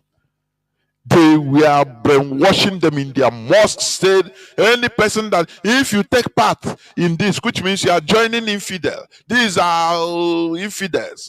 So anything infidel is doing, you do the opposite. They brainwash them because Nigeria is not a country. But had it been we are separate countries as we should be, yeah, bingo. Everybody, every nation will now take care of their people or their political elites or their political leaders the way they want it. That's it. That is why Sri Lanka or Sri Lankans we are able, I think last year or last 2 years, we are able to pursue their prime minister from power and burn down the houses of all their senators. They ransacked their houses because they were, first of all, they are one people. We are not one people. We don't have the same core value system. We don't have the same ideology. So when you say A, another one say B, they counter you. The Nigerian politicians use the populations. They know that we are divided in our religious and ethnicities. So they use it. Remember 2020, they put the tribal virus. That Yoruba people, you people namumu, Igbos want to destroy Lagos for you. You people self namumu. That word is finished. He did the job. Because we are not one people. But when it comes to Biafra, you cannot do it. Because we are one people. We have one core value. We hate corruption. We hate a looter. We cannot condone it. So no person can use a tribe or any clan to destroy us. It's impossible. Because we have one core value. Once we say Enyimba, Nzobu, Enyimba, we go to the presidential house and bring the person down. What others are doing, we do it. But we cannot do it in Nigeria. These are the things that are breeding corruption. Britain, no. They continue pushing us. Stay together. Stay together. Stay together. So, when any person enters office, like Tinubu is a Yoruba man, he is in office now. Most of the Yorubas that are shouting during Buhari's regime, they now keep quiet, say it's our turn to loot. After all, now property of everybody. They will be talking to themselves, say, oh boy, we no be Mugu, we no be Mumu. Even if our brother, anything they do, make we support them. Do you see why Nigeria cannot develop? Alhaji say if he have learned to support his own person, his own tribal person, even if the person is eating the chopping people, human beings raw, as long as he's in Nigeria or Sorok, he will support him. That is what they fail to understand. There is no way you can have development of a country without having common ideology, having unity of purpose, having organization. It's impossible. We saw it. It's historical. Singapore and Malaysia, they joined together in 1962 because they believed that they thought that being big, being huge country is it has more merits. Now they joined together. What happened? They saw that oh boy. Instead of advancing, they are moving forward, backwards. They were retrogressing. Why? No peace, safe. They started fighting for our own turn. The Malaysians said, no, you people are on our way for 2 years. No. They started fighting for national cake because they don't have the same core values. No unified single value system. They started fighting for positions. These people will fight so that their own man will be there. The other people will be fighting. They quarrel every time, killing, political killing. Elections is no more free and fair. People will steal election boxes, voters cards, everything. They are no more interested even in development, because before you talk about development, there must be organization, there must be government. And they suffered this. After 3 years, they say, oh boy, they took stock. These are human beings. They took stock and say, oh boy, if we continue like this, we are not even going to develop. So it's better we separate ourselves. Malaysia just pursue Singapore. Say, I beg, we don't want to. I beg, go stay as a country. Let us stay. Today, what is happening? Singapore is developed. Malaysia is also highly developing. They are doing healthy competition. That is how it will be whenever we have our different nations, natural nations, that we are forced together under gunpoint. Under gunpoint. There is something I wrote on Facebook. When I look at the comment, there is one Yoruba boy that commented. If you don't even comment on right, or he said, you people talking Tinubu. What of we P2B do? There is a way he put carry P2B, just tribal jingoists. Tell him, look, this is why Nigeria cannot move forward.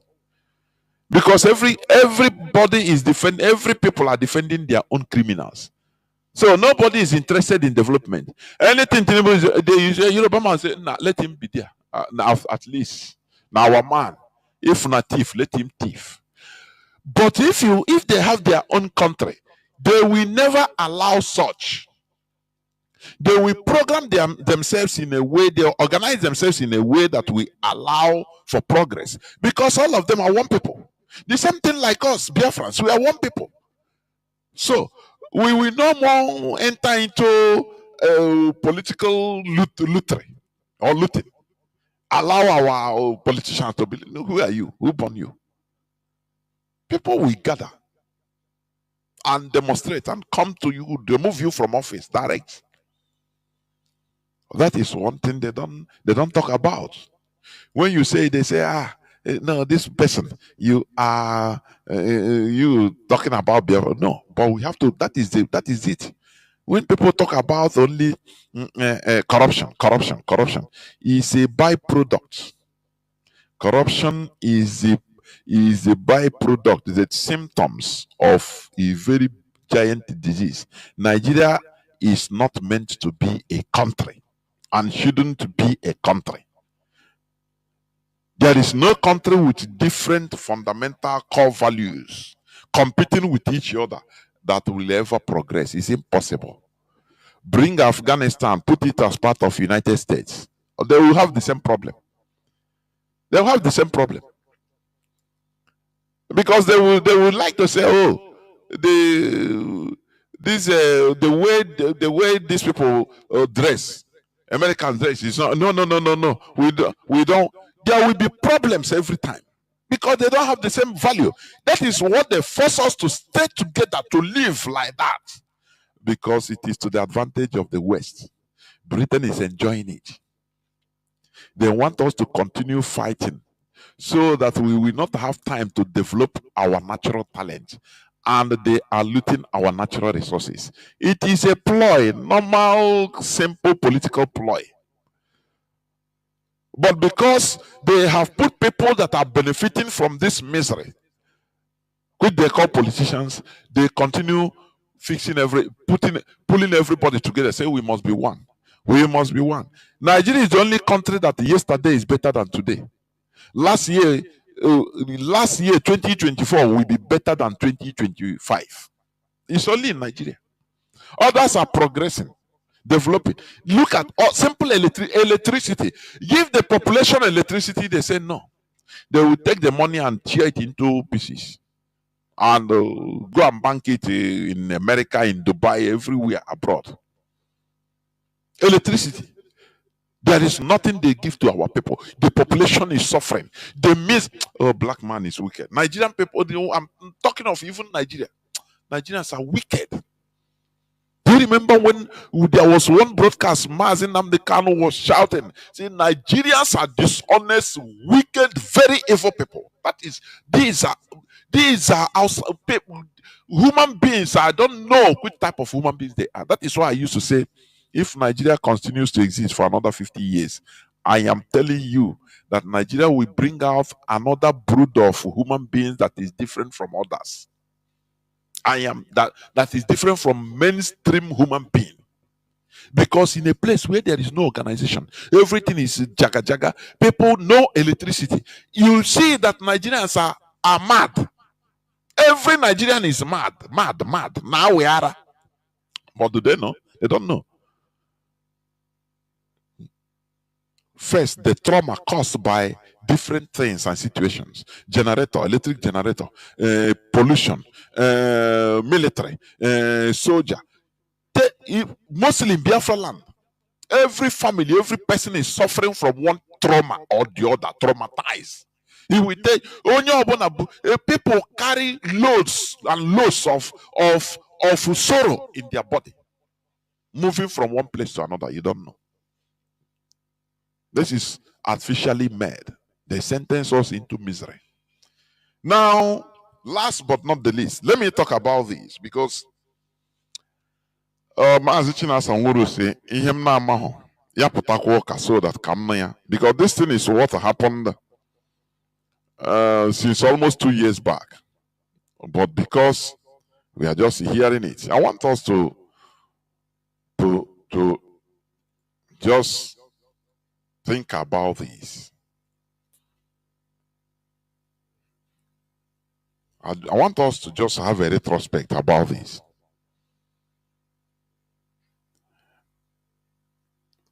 Because I see that many of our people are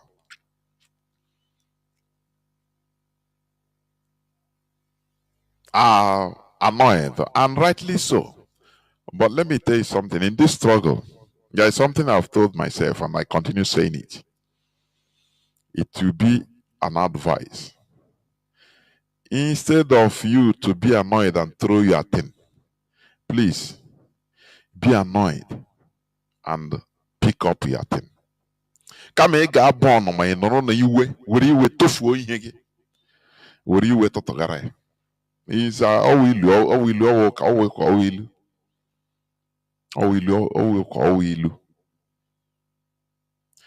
know, I'm not a supporter of Barcelona. I mean, yes, Messi. When Messi was in Barcelona, but sometimes I watch his game, I admire him. Whenever they lose or they are losing, and Lionel Messi is annoyed, you will see him, he will bring out all his best.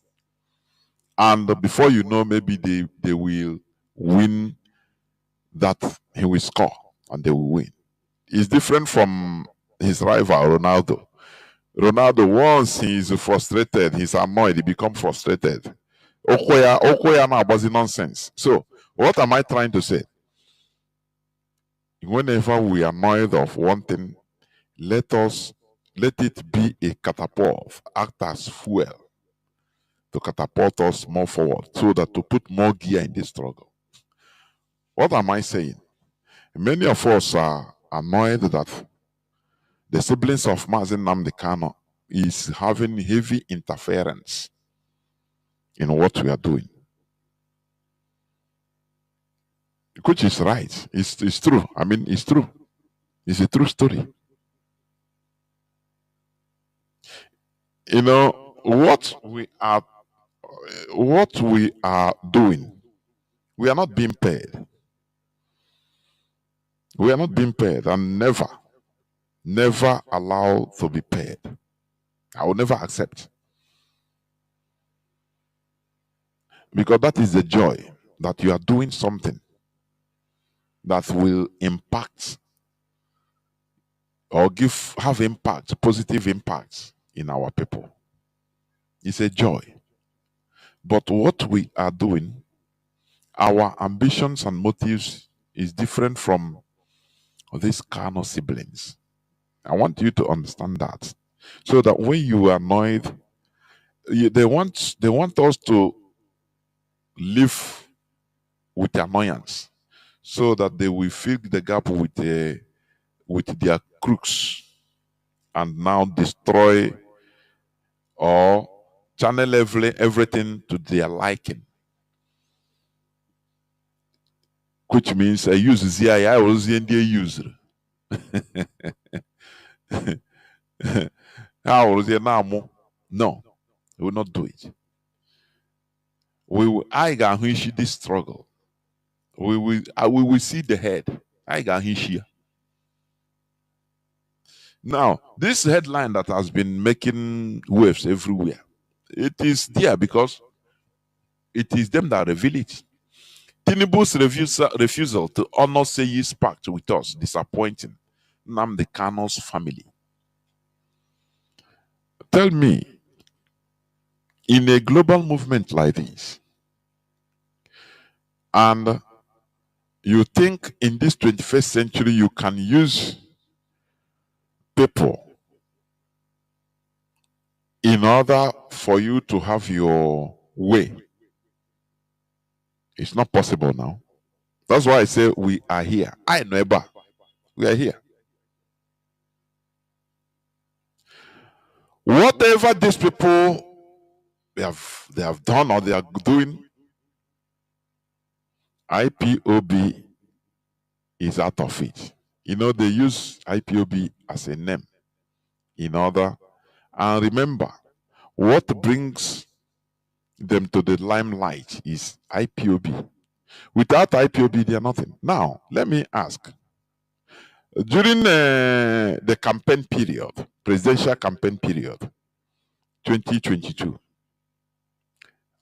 how do you think a reasonable human being that you are going to make a pact with Tinubu and he will honor it? It's just like wine. You know now. Hey, don't worry, I'll buy you aeroplane. Anything he say yes. In an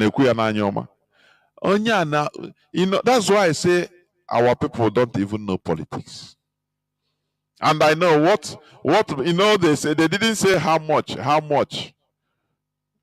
they collected from the boy or from the man. Say they didn't talk about money there. And this is because I am sure that that's okay. Okay. They thought that we are not sheeps. We are no more men. You understand me? If you have a structure, IPOB, the formidability of IPOB is because we are many. We are in the millions all over the world. And we have organogram, we have structure, which the DOS is in charge. And the DOS didn't know about this type of movement. What do you think? Is he not telling us that we are just using you? So that's why they want, don't talk about the election. No, don't worry. Do you see what IPOB is suffering? I mean the leadership. Do you see that? That's why I first of all tell our people not to feel that you are being used. No, continue now, because this struggle. Hey, do you see this struggle? I am telling you. Now. All of us will have equal stake in this struggle. That is why we sacrifice our time, our money, everything. People have died. The other day, they murdered Ikechukwu Gua in the presence of his family for this struggle. Mother said that he will use this struggle to play for us. Go where take leverage, negotiate. No, we are not talking against any kind of negotiation, but you don't disrespect IPOB. These are disrespecting millions of people. We are not going to be Nigerian population whereby anything goes. It's impossible. Otherwise, what are we doing now? Why go now? Nigeria? What are we doing? Why are we then rising up? Because we want to get away from the system in Nigeria. You understand? The family of the detained leader of the indigenous people of Biafra, IPOB, Mazi Nnamdi Kanu, have expressed disappointment over the failure of President Ahmad Bola Tinubu to honor an alleged agreement with his son, Seyi, and the family before the 2023 general election. You know, why? Oh yeah, that is the thing. Because of greed. Do you see the same mistake they made? Now, what Biafrans should be asking, what is the position of Mazi Nnamdi Kanu's case? What is the position? No. Imagine that this state of limbo is there during the time of Ozekome and Ejiofor, Barrister Ejiofor. Imagine the whole hair would have gotten broken. Imagine. What I'm saying is kind of change. That is why I'm saying, you know, Wednesday we'll discuss about it. Igbo man with power. What is the mindset? You know, we need to research more. So how do they think? Why do they remain primitively selfish? Primitive selfishness. You can do it. Now, who are you in a Kanu family? You see, they are talking of Kanu family. What position is Kanu family? Do we come to this struggle because his name is Kanu, his surname is Kanu? No. We had the voice of our leader, and we contemplated in what he said, on what he was saying, and we saw that, yes, now this man is making sense. And we came to help, because Biafra is not for him. He have said this several times. It's not for only him. It's not for only Afaribeku. It's for all of us. That is why we are giving helping hands. We are helping ourselves. But these people, they took it as is their senior elder brother's investment, so they have the final say. It doesn't go like that. It doesn't go like that. Because if we accept it, which means we are still sheep. Now. It doesn't go like that. It doesn't go like that. We are doing this for the love we have for ourselves, for our nation. That is it. We love Mazi Nnamdi Kanu. He opened our eyes. But his brothers, his siblings, should not take advantage. His siblings should not take advantage. That is why I still continue asking Igbo people, the mentality of average Igbo man with political power. See Igbo man that has money even. See how he behaves. You see, what is the name of this man that is a millionaire? Is he millionaire or billionaire in Naira? What will I call it? What is his name? If he's moving, Emeka Ofo and the other one. If he's moving, even his entourage, is more than that of Tinubu, you will think that he owns Nigeria as Igbo man. But if you see Dangote moving, very, very simple. Do you see the difference? Two of them, who is more wise? Who has more money? Dangote has more. Dangote can buy a maker for 100 times, but a maker for makes noise. And the other, Atoeze, yes, Atoeze, I want to say. Atoeze makes more noise than Dangote. Do you see the mindset of Igbo man? Do you see why people they call us that we are not mature politically? We only make noise just to show. Nnamdi, why I'm saying that this is inside our blood. Nnamdi Azikiwe did it, and they use it against him. Our people cannot even think.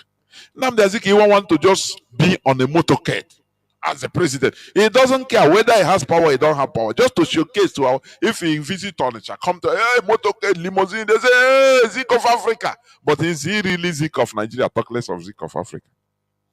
If you are talking about the real Pan-Africanists, hardly you put Azikiwe name.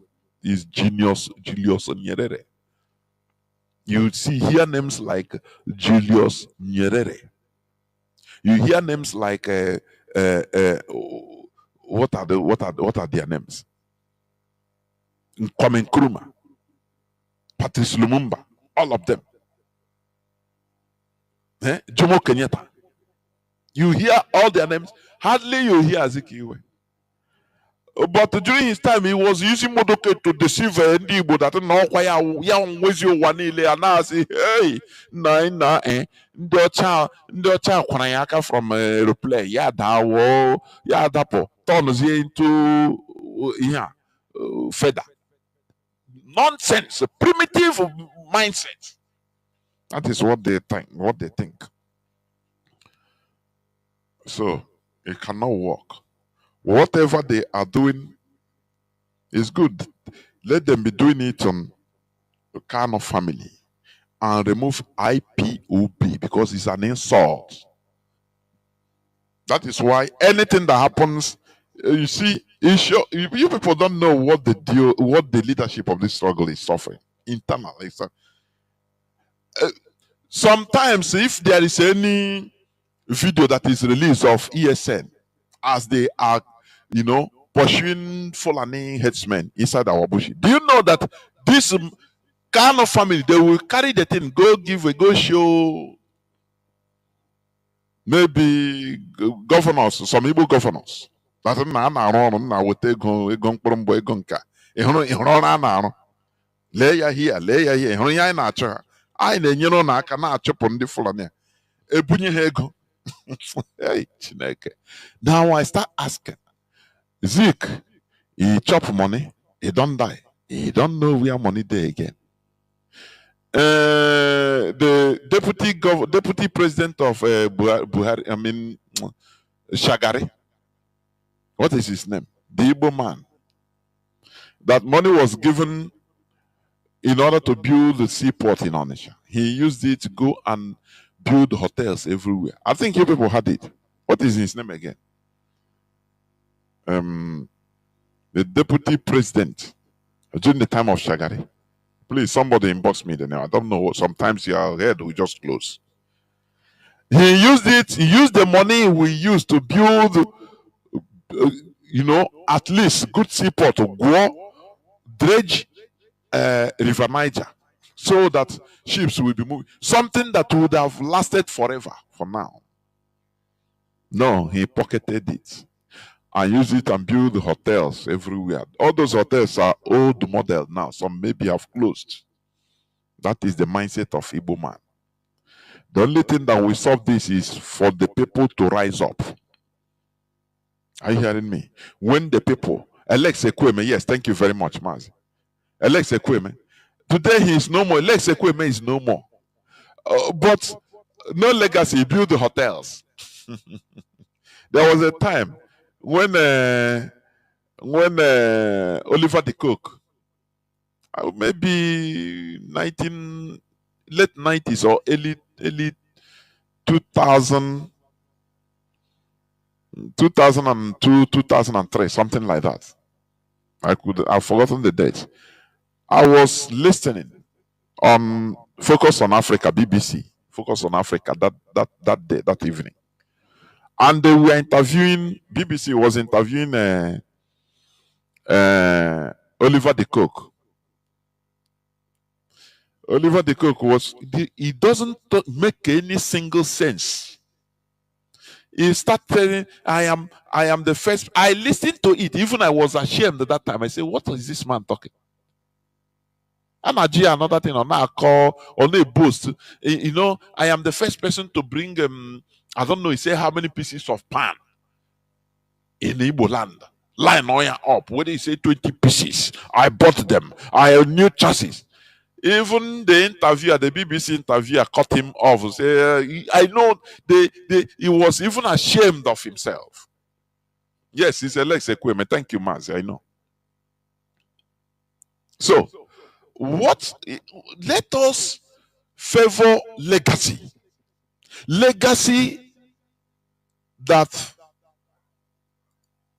should benefit our people, generations coming forever. Laying legacy. Let us favor it than to money. Now you gather the whole money. And after everything, you eat the one, you spend the one you can. You go holiday in Dubai, go to this and that. After, when your time reaches to die, you will die. That your money, maybe your children will useless them. You will be forgotten. But once you lay a legacy, it will never be forgotten. That is what our people fail to understand. Azikiwe want to be the president of Nigeria. Only doesn't care at whose expense. He doesn't care to understand the detail. That is not his problem. Now, I want to discuss with you on the discuss. Ahmad Bello with Britain. I no care, but I want to go now. Make Britain go. You see now. I want to just be president. Finish. That's it. And we are in the catastrophe we are today. Alex Ekweme did the same thing. They gave him money. According to the revelation. Shagari told him to build a seaport in Onisha. And he failed to do that. He diverted the money, used it to build hotels. I've forgotten the names of the hotel. I know now the other hotels are old fashioned. And he is dead. Nothing. That was why when Buhari entered power, he saw the thing. He saw, sometimes we need to even look very well before criticizing. Buhari took him and put him inside. A people that can be like this, what else? What else can they not do for money? What else? He want to live that lifestyle, very exorbitant lifestyle, so he can do anything. He doesn't care. We are talking about Biafra. That is not his. It doesn't concern him. He will just use it to motivate. Well, Biafra. Now maybe Mazi Nnamdi Kanu's brother now. I beg. If he go collect money, he go negotiate. He underrates what we are doing. He undermines the hierarchy of what we are doing. Without IPOB, Mazi Nnamdi Kanu is nothing. Without IPOB, Mazi Nnamdi Kanu cannot come out. Without IPOB, Mazi Nnamdi Kanu will be relegated. We are at his back. That is why when we talk, when Mazi Nnamdi Kanu speaks, Nigeria shake. Because Girigiri Gweze. Let the siblings stop this their character. It is highly shameful. It is highly shameful. If these people are wise, they will be, coordinating with the leadership in anything. What is wrong with it? No person is trying to overthrow Mazi Nnamdi Kanu, their brother. No. Nobody. He's our leader. But we must do the right thing. We must do the right thing. Or they must do the right thing. Because they should not take our loyalty to stupidity. Just like I know Okorocha, he used Apuga, enter office. Ojukwu, I think, blessed him. When he become governor, he do shege to everybody and join APC. That is a character of Ondibo. Now, these people that met Tinubu during campaign, in the heat of campaign, what do you think that he will say? He will say, no, I will not release him. He will agree. Immediately I enter the following day, I'm releasing him. The release of Mazi Nnamdi Kanu's problem is even much more than Tinubu.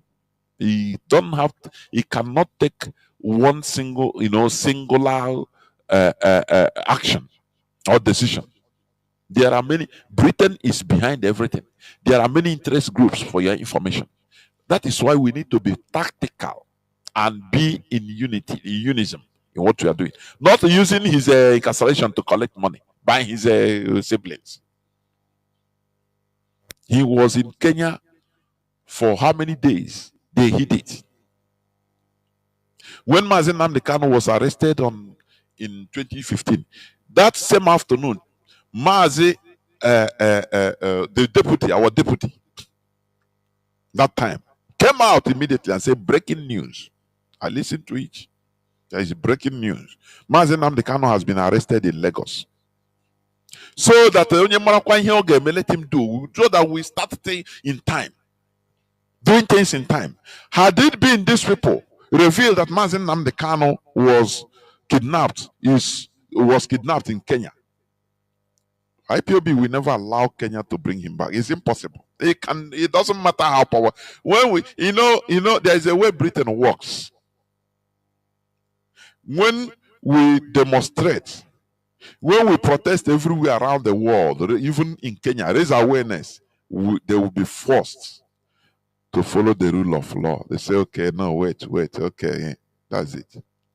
But they hid it because they have ulterior motive, which I don't know. So, what I'm saying is this. The actions of Mazi Nnamdi Kanu sibling should never frustrate us into abandoning. Never. Because that is what they want to do. That is what they want us to do. And we refuse. Kama iga emeha. Kama iga abonoma tufu ihe ibonoma tutugare. This is where I'm going to stop. I will go into some few minutes break.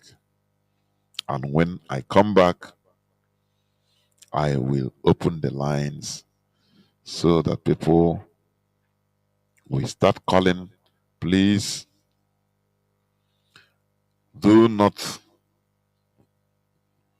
go. Please stay tuned. I will be right back. I will be right back.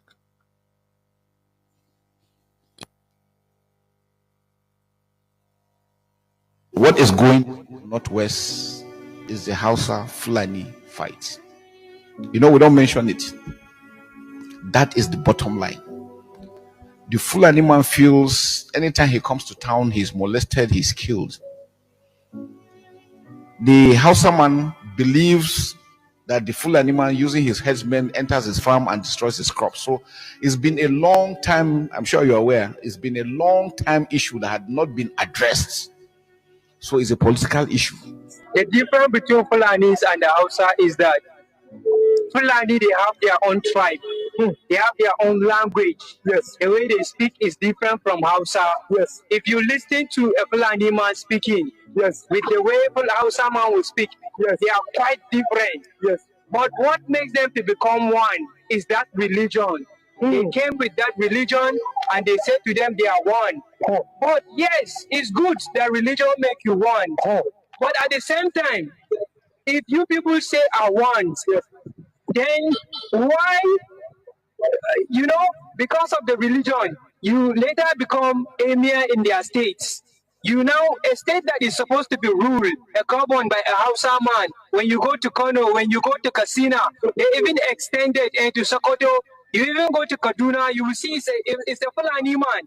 It's a place that is supposed to be dominated, it's supposed to be ruled by the people of that state. by the people of that state, but you will see a Fulani man become. So Fulani man, they are play. For me, it's like they betray them. For me, that's for me. For me, it's like they come with a deception. You know, they come and they deceive you people. They give you the religion and they take over the resources of you people. People, the thing that you're supposed to be ruling, something that you're supposed to become dominant for it, they are the one who are dominating it. You can see that. You can see that Hausa man has never become a president in this country. Why?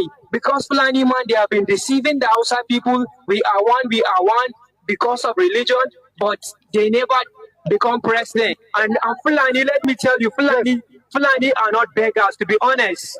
Yes, let me just say the truth. Why is it that Fulani people are not beggars? It's because they are the one who have been hijacking the treasure of this land to themselves. They are the one who have been accumulating the treasure of this country for themselves. So there are children who are staying in the villages with their cows. They don't beg and they don't marry.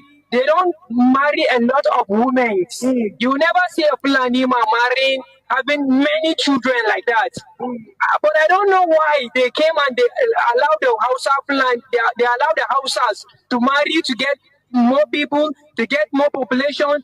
You know, for me, they want the Hausa people to get more children, more population, so that in times of politics, you know, they talk of democracy is a game of numbers. So they need that numbers, and the Hausa people are the one producing those children. And you can see the people that they are using to go and to do this killing, majority are the Hausas. But the one who you will discover leading is a Fulani man. The leader, the gang role leader is a Fulani man. While the majority that will follow behind are the Hausas. So they are using the Hausas to achieve their aim, to achieve their goal. But now I'm glad that the Hausa people are discovering the truth. Why will a Fulani man come and put something in your mind which is not the real you? They come and they change the real you. Because the Hausa man, I can assure to you, if you live with a Hausa man, it's a man that believes that he just needs peace. But Fulani man, they came, they changed him. Hausa man become a toxic. He becomes so hard to understand because a Fulani man came and deceived him with a wrong way of lifestyle. What I want the Hausa to do is to stop listening to Fulani, because Fulani, they bring division for us. Fulani, they are the cause of our problem that we are having today. Fulani are people that they don't forgive. Yes, that's what I had, and I believe it is like that. They can keep something for 100 of years and they will achieve it. Our grandparents used to tell us that those are people that they don't used to forgive something. When they want something, they must get it. Welcome back. Welcome back. This is Radio Biafra House of Service coming to you through Radio Biafra London. My name remains Mazi Chinedu from Alo province of Biafra Land. We are here live and direct, and today is the 4th day of January 2025. Our lines are now opened. Our WhatsApp and Signal line remains +61 405 142 547. I repeat, +61 405 142 547. You can call us and give us your view. Let me repeat for the last time. +61 405 142 547. I have a caller, the first caller on WhatsApp, if I'm not mistaken. Caller on WhatsApp, can you hear me?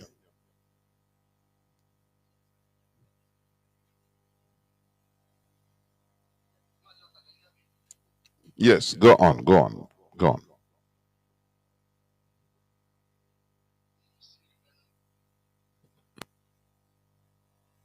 From Ziago province of Biafra land. Mazi, I thank you very much for this program, as always. Before I joined the program, we were on TikTok today, doing the needful. Like we always said, we are versatile, and IPOB is doing very, very wonderful. I'm telling you. There is a program we hosted today, one of our colleagues hosted today from 4 o'clock in the morning. We call it Indigenous Program, combining with Hausa and other indigenous people. So we have a lady, an Hausa lady there, who is there debunking Fulani. We are exposing Fulani atrocities. And when they came, anybody who came online, if you are Fulani, if you are Hausa, or this, we have to ask you where you come from. Is either you Hausa or you are Fulani? But do you know the deception of Fulani? They continue with these lies and the deception. Think that people are not aware of their what they're doing. They will come and say, when they come up, we ask them, who are you? Where are you from? They will say they are Hausa Fulani. We will tell them, no, there's nothing like Hausa Fulani. You are either Hausa or you are Fulani. So you must tell us where you come from. Do you know that these people continue, Mazi, these people, right? And we strip them naked until they say where they come from. Then we tell them they are same for their presence, and they will run away. Many outside people have come and narrated their ordeals on the funny hands, and they are ready to wake up. Even the lady we host there, she's doing underground job through the exposition they have. She has been going around through villages, recruiting people, forming formidable group according to her. So, Mazi, what we are doing is bearing a lot of fruit, and we cannot stop. I already told Fulani that if you don't allow Biafra to go, that every indigenous people in Nigeria will rise up against you and chase you away. Of course. Of course. Yes. Even yes. Even that today, the Hausa from Ghana, from Chad, they come up with the program and say the same thing. So Fulani don't know what is await for them, but let them continue. Keeping Biafra down will destroy them completely, Mazi. I'm telling you honestly. So that is it on that one. Concerning our leaders' brother, the attitude is very, very horrible, and these people have displayed themselves completely. They have nothing to write home about, and people have seen them to whom they are. And Chukwukadama is fighting for this for DOS and IPOB because people thought that we are doing nothing, but these people go at the back trying to draw us back to the dark. I don't know how to say it. The attitude, what they did, I nearly broke down, but we're not broken down. We must continue because we have come. We don't have back to go, as we always say. We must continue until victory is achieved. Thank you, Mazi. Let me hand over. Thank you very much. There were. Caller on signal, Maziakas. Can you hear me? Yes, Mazi Jonathan. I can hear you loud and clear. There were. Welcome to the program. Good evening from here, Mazi. Happy New Year. You, same to you. Mazi Jonathan, I just want to say thank you for your good work. You remain formidable in this job, and just as you said, nobody is paying us, and we are not ready to collect any from anybody. Rather, we put our own so that we can raise our shoulder up and be proud that we are doing something in future. We will be proud to say yes, we have made it, because if we are going to capitulate in what we are doing and the attitude of what we've seen since the extraordinary rendition of our leader Nnamdi Kanu, we make IPOB not to be relevant today. But we thank Ezechukwu Kabiama that we have made up our mind. It doesn't matter whatever that comes on our way. We must pursue this freedom until Biafra is being restored. We are going nowhere. Before I would like to say another thing I have in mind this evening, fellow Biafrans, my name is Mazi. I'm calling from Austria, and I serve the indigenous people of Biafra as IPOB Austria National PRO. Mazi Jonathan, the reason why I call this evening, after we've listened all that you've said this evening, is concerning most especially this attitude of the siblings of Ali Damaz and Nnamdi Kanu. Just as you said on Wednesday, we are going to go into details about this situation. Why I call this because you said you made an example of a player, two different players. When one gets angry, he will do something extraordinary to make sure that he win the game. When the other one also get the same position, it will enter into him, will make him to make some mistakes. This is a game we are talking about now. But the truth is that, Mazi, believe me, you see this IPOB, you see these hardcores that have remained, that is holding this struggle till now with the DOS, the people that was established by our leader, Mazi Nnamdi Kanu. You see, what these people don't understand is that Mazi Nnamdi Kanu is nobody without IPOB. Without IPOB, Mazi Nnamdi Kanu today, that he will say something, government will listen, is because of you, me, everybody that are backing him up. Because we saw that what he called us for, he meant what he's saying. He has shown us that he's not going to betray us by bringing us out, because no matter who going here. Or some people get here without a head, trying to disrespect this struggle because the man is the kind of one. Some of them are naming here to add to IP. Had a meeting IPOB. I'm talking of it. Jim because of your brother of Mazi Nnamdi Kanu, Jaineri, see that Mazi, before God and man, we are just waiting for our leader to come out. Anyway, let's keep on going, because in the end time ago, right, since our leader was extraordinary, for keeping this secret of they hold our leader in Kenya. This guy knew that his brother has been kidnapped. At the end of the day, when the extraordinary decision our leader Mazi Nnamdi Kanu to Nigeria, come back and say the DOS that showed Mazi Nnamdi Kanu. You see these people just to destroy, just to make, just say what their brother have built. Mazi, I don't know who see one now. Anybody that doing this type of thing, only one day now. This guy, I told movement. Oh no, chokora one day we can do. Because I cannot understand what your brother has come. He came out only on radio and spoke. Women all over the world heard his voice and gathered together and said, "We will stand with you, shoulder to shoulder, until we fight this fight to liberate ourselves from Nigeria." Malekedi heard this guy in there, man. Anybody know about Ayakebe? We must continue, Mazi. GOS. I thank you for standing strong, working hard to make sure that our leader, no hand is going to touch him. Thank you so much. There were, we must continue.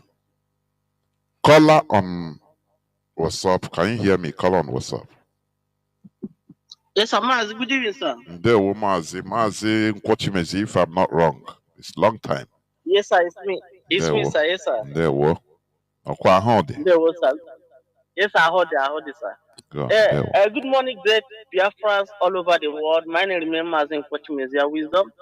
I'm calling from the city of Ghana, and I'm from Ohajima is in Imo province, Biafra land. Mazi, I want to say something about what you said about Fulani being what they preach to the Hausa people. That anybody that do not believe in their religion is an infidel. Mazi, do you know if you come here, it's a different ball game. In Ghana, since I came to Ghana, I found out that Christians and Muslims, they stay even in one room. I'm telling you the truth, they stay in one room, which can never happen in Nigeria. For you to see a Muslim and for you to see a Christian to be in one place. For you to see that these Fulanis, it's only Chukwuka that will polish them, and also we Biafra will help to polish Fulani, because they bring division. That Nigeria is the way they are today. The Fulani are the cause. I know that other gullible tribes also helped in the suffering of Nigeria, which are mostly the people of Yoruba. They also contributed a lot in the suffering of Nigerians. But Fulani contributed, if not 80%.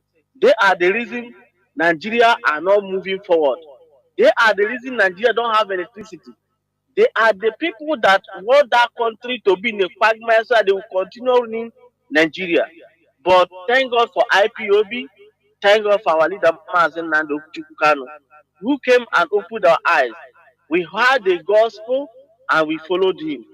And we will continue until Biafra is restored. And come to the series of the iniquity. Mazi, sometimes you say that if they will come and work together with the DOS, I thank you, Kanu, that these people are not working with DOS because these people could have done more harm than good. I'm telling you the truth. Assuming they are working with the DOS, I don't know where we will be today because they will be sabotaging and be exposing everything. They might be pretending that they are working, but you don't know at the back that iniquitous, that evil that is in them, they'll be playing it out. The reason of even I would say that the thing that happened to us as an American is for we to know the bad people and know the good people. Because when they were saying go to war, our leader should declare war, that if he declared the war then all of them they will sabotage it. But today, at least they have separated the chaff from the wheat. So I want to encourage Biafrans. We are in New Year. We should not be discouraged. Onwanyana have this struggle. We must be in this struggle and we must make sure we must fight and make sure that Biafra is restored. Because without Biafra, when our generation to come, when we are gone, I don't know what our children will do. But we must fight that when they come, they will say yes, that their father fought. And today we are enjoying what their father have fought, which is Biafra. And Biafra will be restored.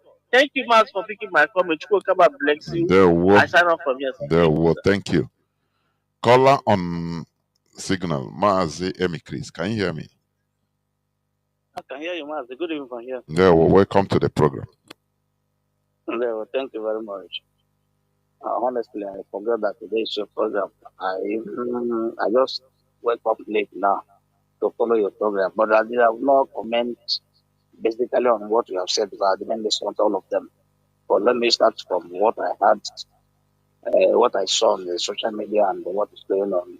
I just want to say something about that. I saw the talk being going on social media about the feminist of leader. That the Tinubu didn't honor the agreement after he has sent his son, Penny. That is to tell you that our people, you give us a name, a meeting is still inside us. Despite of what is going on or how they see the structure or the political structure of the world are going, they are yet to comprehend the fact that collectivity is the key of everything we are doing. But they decided to run on their own. But they have seen the result. The result shows that now they have gone alone and to reach agreement with the Tinubu's son, sent by Tinubu. And the Tinubu refused to honor that. And what is the purpose of sending the son? To stop the 2023 election, the boycott. Maybe they thought that IPB could have boycotted it. Now they feel that if they come to talk to IPB, their brothers, they will stop everything we are doing. And they have gone and failed.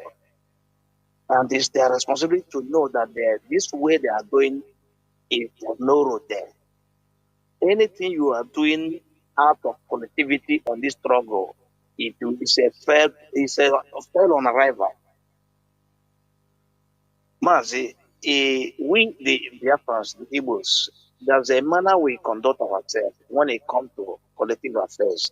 Sometimes, this mercantile mentality we have. Sometimes,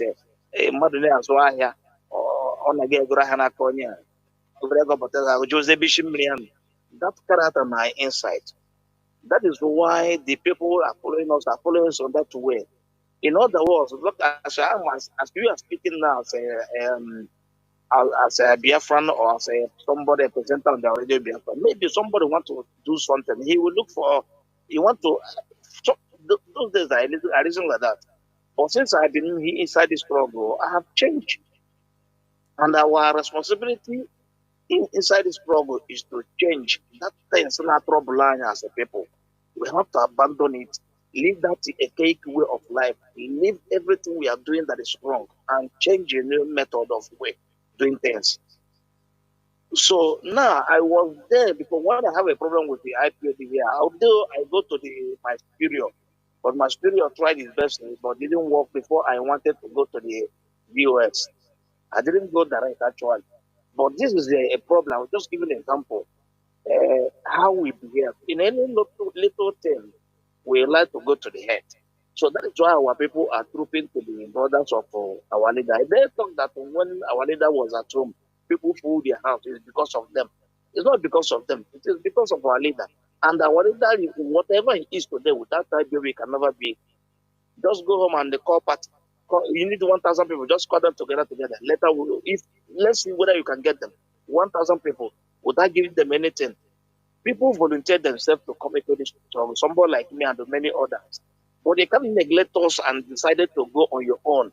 And they put that if you go on your own, that it will fail. It's fail on arrival. It is what it is. So, Mazi, what I want to say exactly today is that the leadership of this struggle will continue doing whatever they're doing. Because I had one of our brothers said, let our leader come out first. Even if they come out first, it doesn't come out first. This struggle must continue. And we must forge ahead doing whatever we're supposed to do with our leader or without our leader. Everything will be going. That is what we want in this struggle. The leadership should not wait for anybody. Anything they know they can do that can make us progress in this struggle, they should go ahead and do it. What do you really know Biafra? I know everybody's important, but nobody's much important than each other. As our leader is, I see myself as our leader. I give him honor because he established this struggle, begin everything, and he has let us. Just like somebody become a lecturer in the university and doing very well and teach a student, that student later grow up and become also a lecturer. Maybe he knows something better than the lecturer. He cannot exhibit it because this man is my lecturer, my lecturer before. No, it doesn't exist. If you know better, even your salary can be bigger than your lecturer. Some of us have a teacher, and we come back, we come and start doing well better than our teachers. It doesn't mean anything. But that's what I want to say. Though a little thing I want to add again before I go. You see the audio you play now. The white people will later regret why they created social media. Believe me, I have seen a lot. Mazi, they are even regretting Mazi. Okay, I know they will regret. Even I saw people begin to question now because people don't swallow all this trash they are giving to us. Even the religion, even other African countries. This this preaching that we are doing here. Other African countries are emulating it and even taking it upon themselves more than even those who call themselves Nigerians. They are moving. They are questioning even the Bible, even the religious affairs, the discussion about. They are questioning it now. It's something unquestionable before, but right now people can question a lot of things. I can see it on social media, and what is going on social media. There's no more news of CNN talk. They don't know where it happened. Now social media is journalists. You can send your message. You can communicate to anybody in the world through social media, WhatsApp or Facebook or whatever. So they will later regret why they opened this. If Africa can achieve their freedom through this modern age of social media, I think it's a great thing for us. Mazi, thank you. And let me leave it here. There were Mazi. Thank you. And there were. We must continue. That's it. Caller on WhatsApp. Can you hear me? Caller on WhatsApp. Yes, I can hear you, Mazi. There were. Welcome to the program. Good evening to you. Good evening to Biafrans all over the world, IPOB family. And our great leader is Excellency Mazi Nnamdi Kanu. Good evening, sir, to you from here. Mazi Jonathan, my name is Desmond and I'm calling you from Italy. Mazi, I want to appreciate you for this program this evening. As usual, we have to continue to educate our people on the British strategy and the rest. You know, like your topic this evening, I want every Biafran to understand what we are battling is it's not just a battle of anyhow.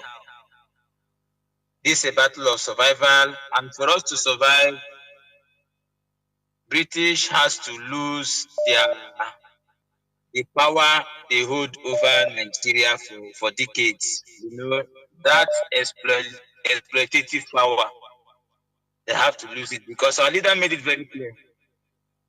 There is going to be this business between we and Britain if they so want, but it will be between two human beings, not between one animal and one human being as it is today. And I want Biafrans to understand that British will not be quiet and continue to watch things go the way we want it. They will always want to bring in confusion. If we are not very, very watchful and tactical, we might fall in their trap. And that is why I want to also thank the DOS for what they are doing, because our people need guidance in this critical stage of our struggle. You see, what the British is using the citizens of our border to do is a very dicey game. You have to think critically to be able to beat it. If not so, you will dance to their tune without knowing. I want every Biafran to understand that at this time, we must always pay attention to whatsoever program the DOS is mapping out and whatsoever step we are taking, and we must support it fully. If I want to ask Biafrans, I will say after Aloy Ejimako became, they say he was the lawyer of Mazi, have we heard much about Mazi Nnamdi Kanu siblings? They are not very active like that, you know, despite their views, but they are not like that. But immediately after the broadcast of Mazi Chinedu on the 1st of January, somebody from just somewhere just threw up something and said they have agreement with Sheyi, Tinubu, and they refuse to obey this one, that one, that one. And our people are talking about it. We must be very, very careful and very, very tactical, because Britain is playing a high-profile game. And this is their, you know, these people, they are very intelligent. We have to watch them very closely in order for us to be able to counter them. This is a struggle, it's a movement. It's not about one person, it's not about a family, it's not about anybody, and the whole world knows it. So everybody should understand that our struggle, our fight is being led by DOS, and the directive is what we are going to continue to follow. Anybody can come up and say anything. Anybody can come up and say anything he wants to say. Anybody can use anybody to say anything. But we have the parliament, we have the people who are in charge of the struggle, and that is the US, and the whole world knows it. And that is where we should be putting our attention in, our efforts should be towards that. Because this game will not stop. Once this one cools down now, once we beat this one now, they will bring up another thing again. They must bring something. Britain must bring something. They must use Nigeria government, use anybody, siblings of our leader, infiltrators, autopilots to do something. But I tell Biafrans that their game is up, because now they have no place to play again. You can see they are now around in Aja. Because after using the siblings of our brother in the first time, they did not succeed. They left them. Now they are coming back to them again, but they will not succeed. But I want every Biafran to be very, very watchful. That's my message to Biafran this evening. And before I drop, I want to encourage everybody to continue to support ESN financially. We have to support ESN financially through IPOB units, through IPOB zones, or through our PayPal, www.ipob.org. or any other means as approved by HOD as past in the form of fundraising and the rest. We have to continue to support the security of our land. Our people have to be encouraged to continue to bring their investment to the land of Biafra to invest. The investment you have in Biafra is assured. That is it. It does not mean that those people in Lagos that their team will lose, but you invest in Biafra and you are assured because you are developing your own land and you will be blessed also. It's very important. Lastly, I want to announce this program for IPOB Italy. And this is a very special program because it's going to be a first of its kind here in Italy. It is IPOB Italy First Get Together. This is coming from IPOB Italy National Body, and it is a get together. So we are inviting all members of IPOB in Europe, not only in Italy, in Europe, even around the world to join us because it's going to be a spectacular program. The chief host of this program is Mazi Udakeke Ugo, IPOB National Coordinator, and the father of the day for this program is Mazi Austin Agbani, IPOB European representative. And of course, we have special guests, but I will just mention one who is, I'll mention two and the others. The first one, our first special guest in this program is Mazi Anthony Nzulumike, who is the Deputy Head of the Directorate of State, IPOB, and Mazi Azaya Oba, who is the Deputy European Rep. This program is going to take place in Italy, in a city called Ferrara, Italy. And the venue, the address, let me say the venue in Ferrara, Italy is Via Mario Poledrelli, 21 Ferrara, and is just very close to Ferrara Central Station, as we have people mounted within the Central Station to control and give directive. The date for this program is on the 29th of March, 2025. 29th of March, 2025. And then I know people might wonder, why are we putting it on air so early? We have a reason for that because we expect people who will be coming from far to organize themselves very well. Maybe those that will be taking flights. We'll have the inquiry numbers for you to call to make your arrangement for the nearest airport and other things. That's why we are bringing this program on air. Any other changes that will be coming, I'll be coming here to make that announcement on Radio Biafra also.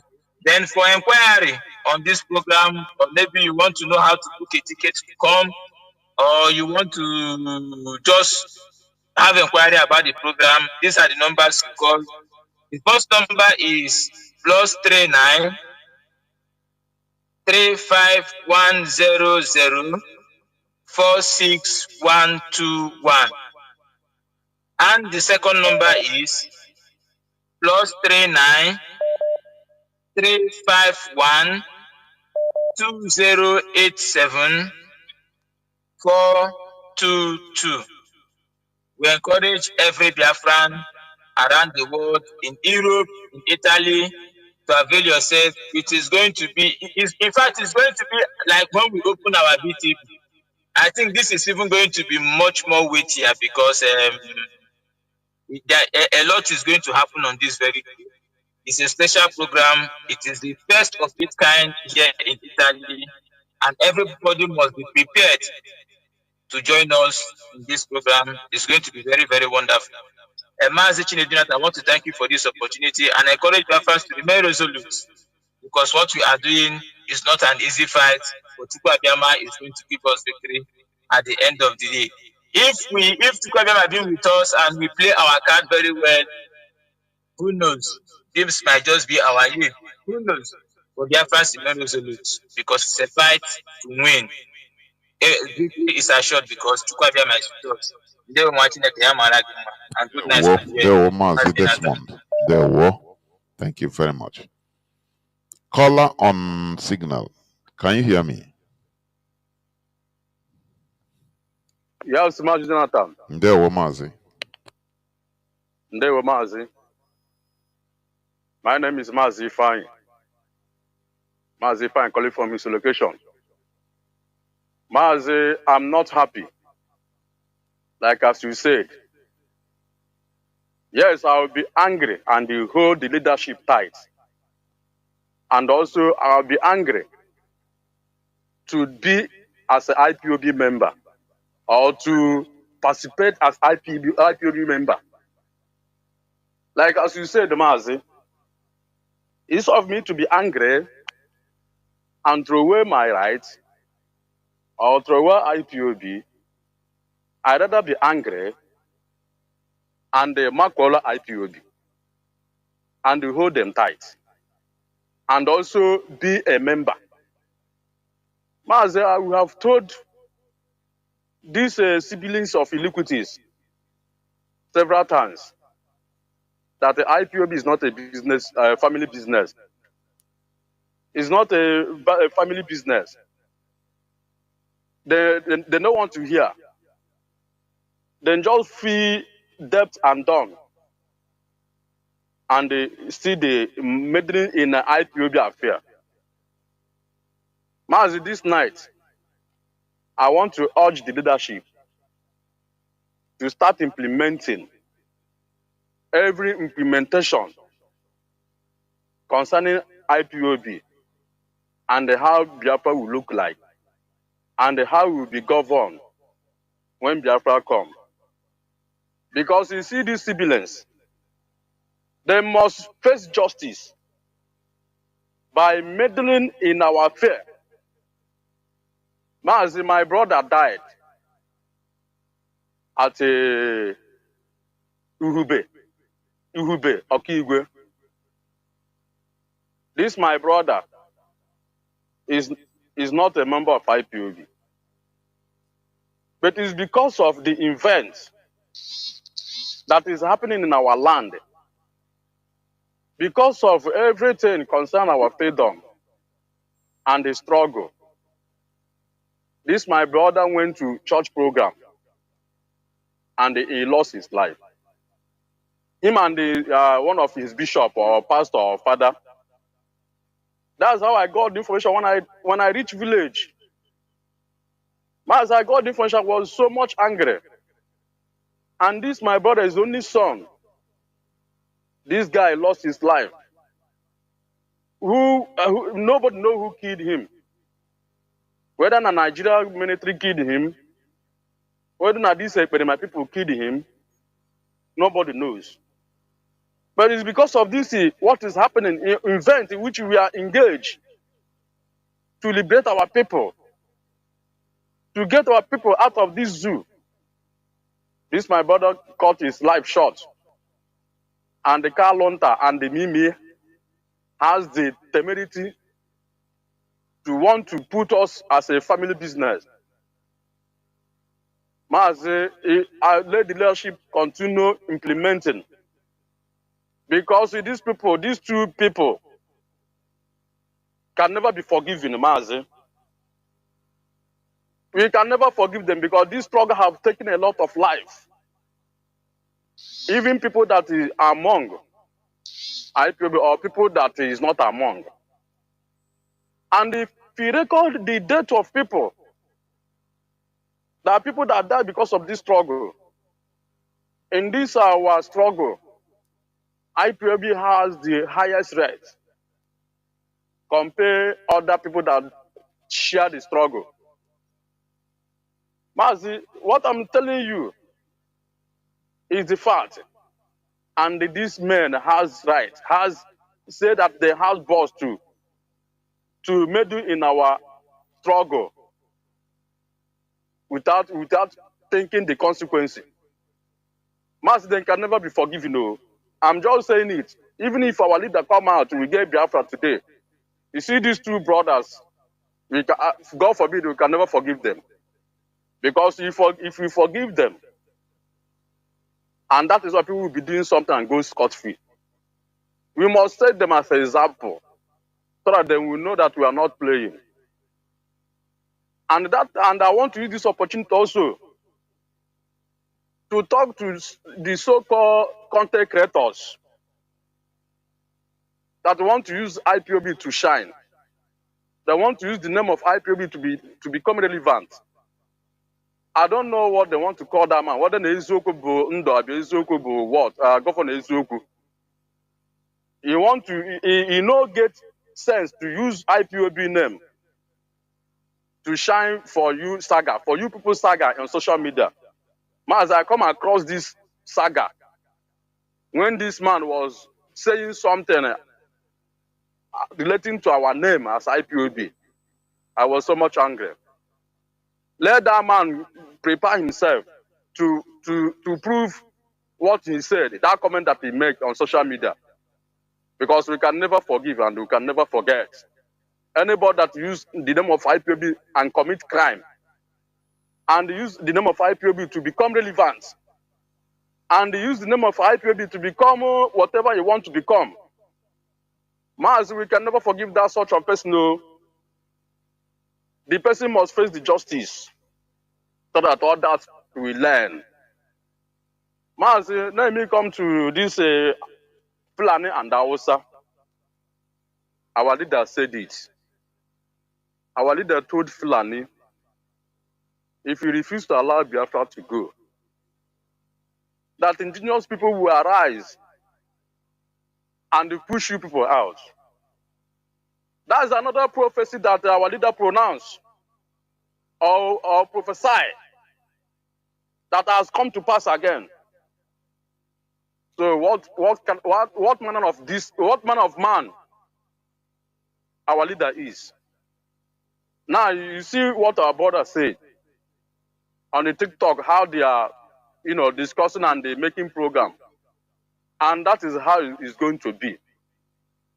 If Fulani knows what is good for them, if they know what is good for them, let them release our leader and let them agitate to separate this country so that they will not get their own peaceful place.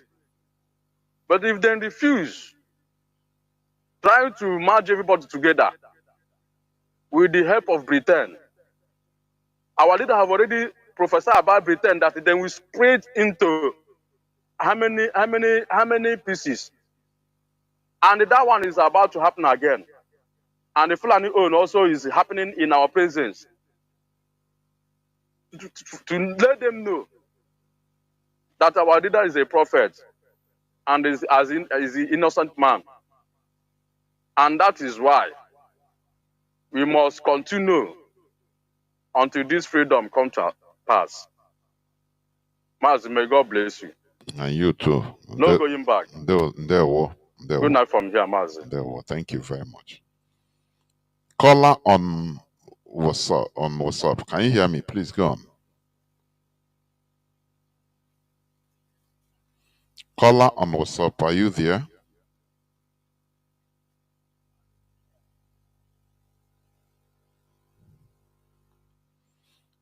Caller on WhatsApp, can you hear me? Yes. There, Mazi. Go on, please. Yeah. I am Uchichibu. Mazi, Ganiru. Please. I want to speak out.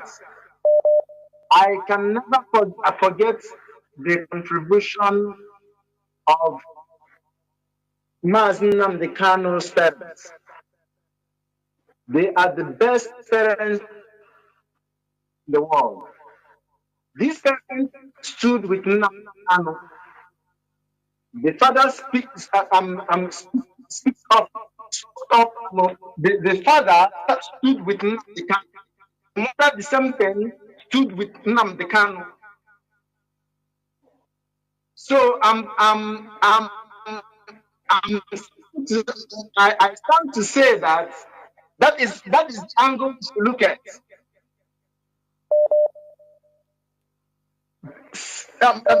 Since the parents of Nnamdi Kanu stood with Nnamdi Kanu, never denied Nnamdi Kanu, any other thing anybody is saying doesn't mean anything. I still reiterate, I stand on the strength of who he said He told us, can we stand up? Mazi, I don't know. Can you? Your voice is not coming out as it. Are you using any gadget or Bluetooth? Please, you remove it. So because Okay. I had it on a speaker loud. Sorry. well, Am I coming out? Go on. I think I've removed it. Yeah. Yeah. So I reiterate. I want to remind us of what Nnamdi Kanu says, our prophet, anointed one. He says he told us about propaganda. Can we withstand propaganda in any form, in any means? It can come through his siblings, which we are seeing now. What are we talking about? This is propaganda. This is what I'm telling all these things. We should stand firm. We should stand on the words of our prophet. He says that anything that DOS says goes. So this is the time, the era we will know people that really acknowledge Nnamdi Kanu as prophet, not by mere mouth. Mazi, thank you, sir. Mazi, for your information, we are not talking about our leader, but his siblings and their action. And this is something that is verifiable. It's not that maybe this is, yes, we understand. When we see propaganda, we know. We know. But when there is something that is verifiable, of which you saw it from even the tweet of Kanu confirming everything. So that is where it is a different ballgame. What we are doing is trying to protect this struggle. You know, Kanu wrote something on his timeline, which also confirmed what is being written. You know, so we know it's not that IPOB is wise. We differentiate propaganda from what really happened. So that is it. There were. Thank you. Caller on signal. Can you hear me, Mazi? Yes, I can hear you, my brother. There were, Mazi. Please, let's make it very quick or fast so that I can take another call, one or two more. Okay. Good evening, Biafrans and lovers of freedom. My name is Ifan Chukwumadabuchi, and I'm reaching you from the Netherlands. Let me start with Reverend Father Monso. He acted very nobly to rescue his quote brother priest. But not everybody has well-to-do priests, pastors, politicians, or businessmen, etc., to come to their rescue. And what we are saying here is that Monso is a respected person, and he talks sense, when he comes to social issues. We need people like him and every man and woman of conscience of the clergy to help to sensitize our people that God will not build the police, God will not create the hospital, God will not create infrastructure and the security that we need so that we don't need to have high-placed priests or rich people to come to our rescue. So he acted well, and that is why we're saying that we need to restore Biafra, where there will be, rule of law and order. And that is where you see that it's human beings that build societies, not by prayers, not by fasting, not by begging, and not by crying, by doing what is humanly possible in the 21st century. Anyway, Mazi, I have to come to this our leader siblings issue, because if I tell you that this thing is not giving me headache, but it will pass, because at a point we leave them alone. And for people who are saying they don't go there, we have to go there to tell them that we know what they are doing. The question now is, what other promises have they done given to say Chinedu and Chinedu? And they're saying that,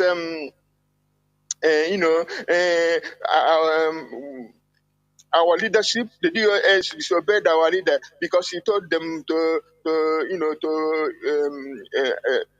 how do they say, take everybody along. Our leader, some people, our leader said they carried them along, all that thing. So if somebody, this is my question now, if somebody is being indisciplined, somebody is not obeying orders, somebody is, stealing from IPOB, somebody is robbing our people or sabotaging the movement, and if somebody says that he will not work with Directorate of State, and if somebody seizes IPOB money, you let them to stay in IPOB? Do you think that the structure, and even the struggle will remain if we let every kind of lawlessness, even what our leader himself says, that we are under one central command?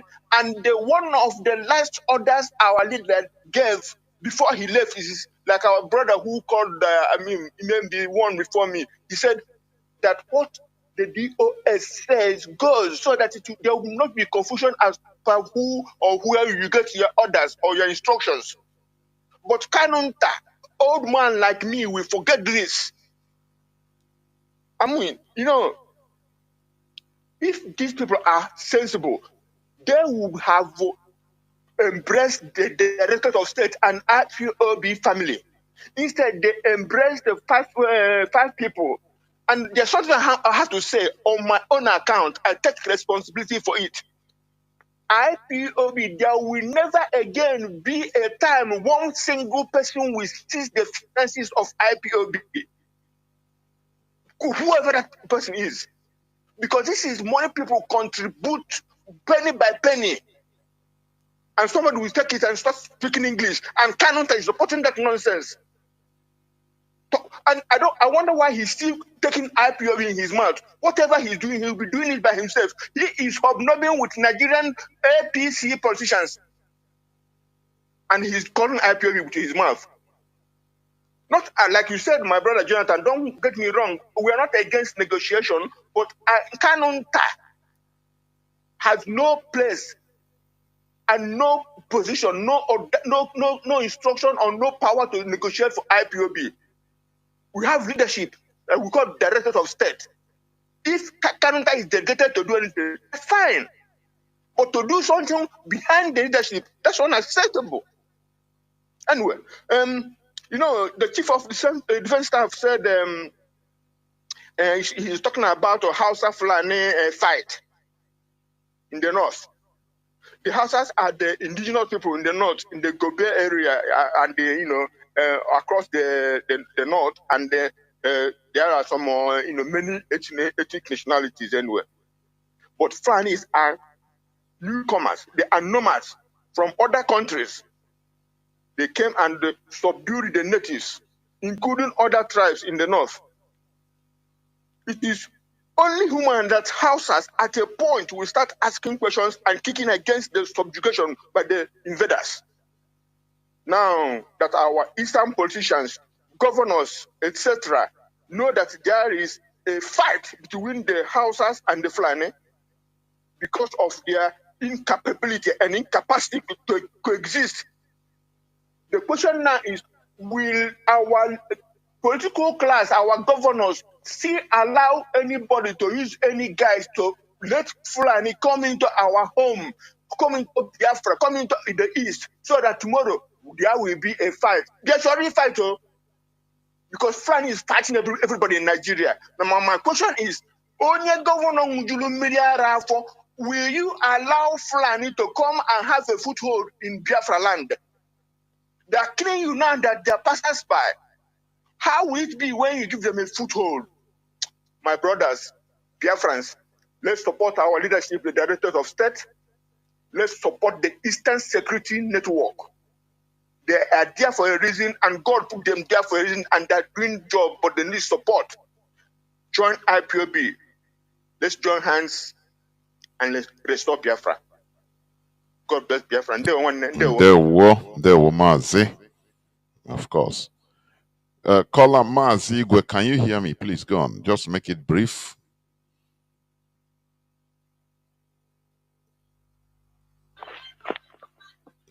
My name. Go on, Mazi. Go on. Go on. Yes, go on. There is radio that is playing on the background. Okay, please. I have off it. Mazi. Good evening from here. My name is Mazi Chinedu. I live in Benin Republic. My opinion this night is Biafrans all over the whole world. I greet all of you. What I want to contribute this night is that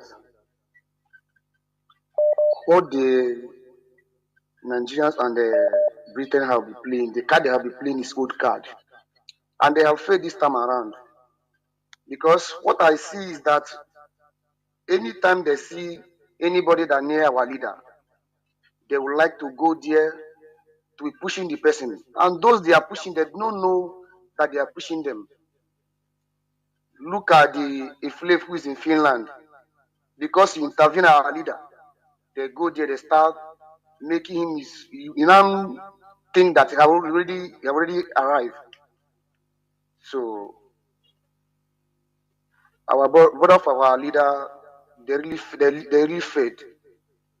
They didn't know who is their brother is. If they know our leader, they're not supposed to do what they are doing. It's an insult. A kind of prophet who came out from their own family and they are not respecting it. They are not respecting it. It's not good. But nobody will blame them. I didn't know whether they have conscience. They see the whole Biafrans and they are just walking away. They are just doing like some people that have already said their soul. But we thank God that leadership is there. DOS are standing by our side. We thank God for that. For Fulanis, I know they have lost the battle. They cannot do anything again. They will play the whole card on their side. And I know this time around, God will punish them. I thank all the whole lovers of freedom. God bless all of us. Mazi. Thank you. We must continue. We are not waiting. We will not wait for God to punish them. It's we that we punish them. Mazi Joe, welcome to the program. You'll be the last caller, please. Mazi, can you hear me? No, good evening, sir. Can you hear me, sir? The whole world is hearing you. Okay, sir. A very good evening from here. Mazi Joe, calling all the way from Germany. Mazi, I am going to delve into something that our people are not really taking into cognizance. But I know that the DOS is, treading in that path. And I'm talking about what I'm talking about is in the international arena that is surrounding us as a country in West Africa and the world at large. So many events are happening around us, Biafrans. And our people, especially those living in the jungle, Nigeria, are not opportune to know the everyday happenings around the world. There is a shift in ideology now. There is a shift in the economic aspect. Game changers are coming. The world is becoming a multipolarizing, stage.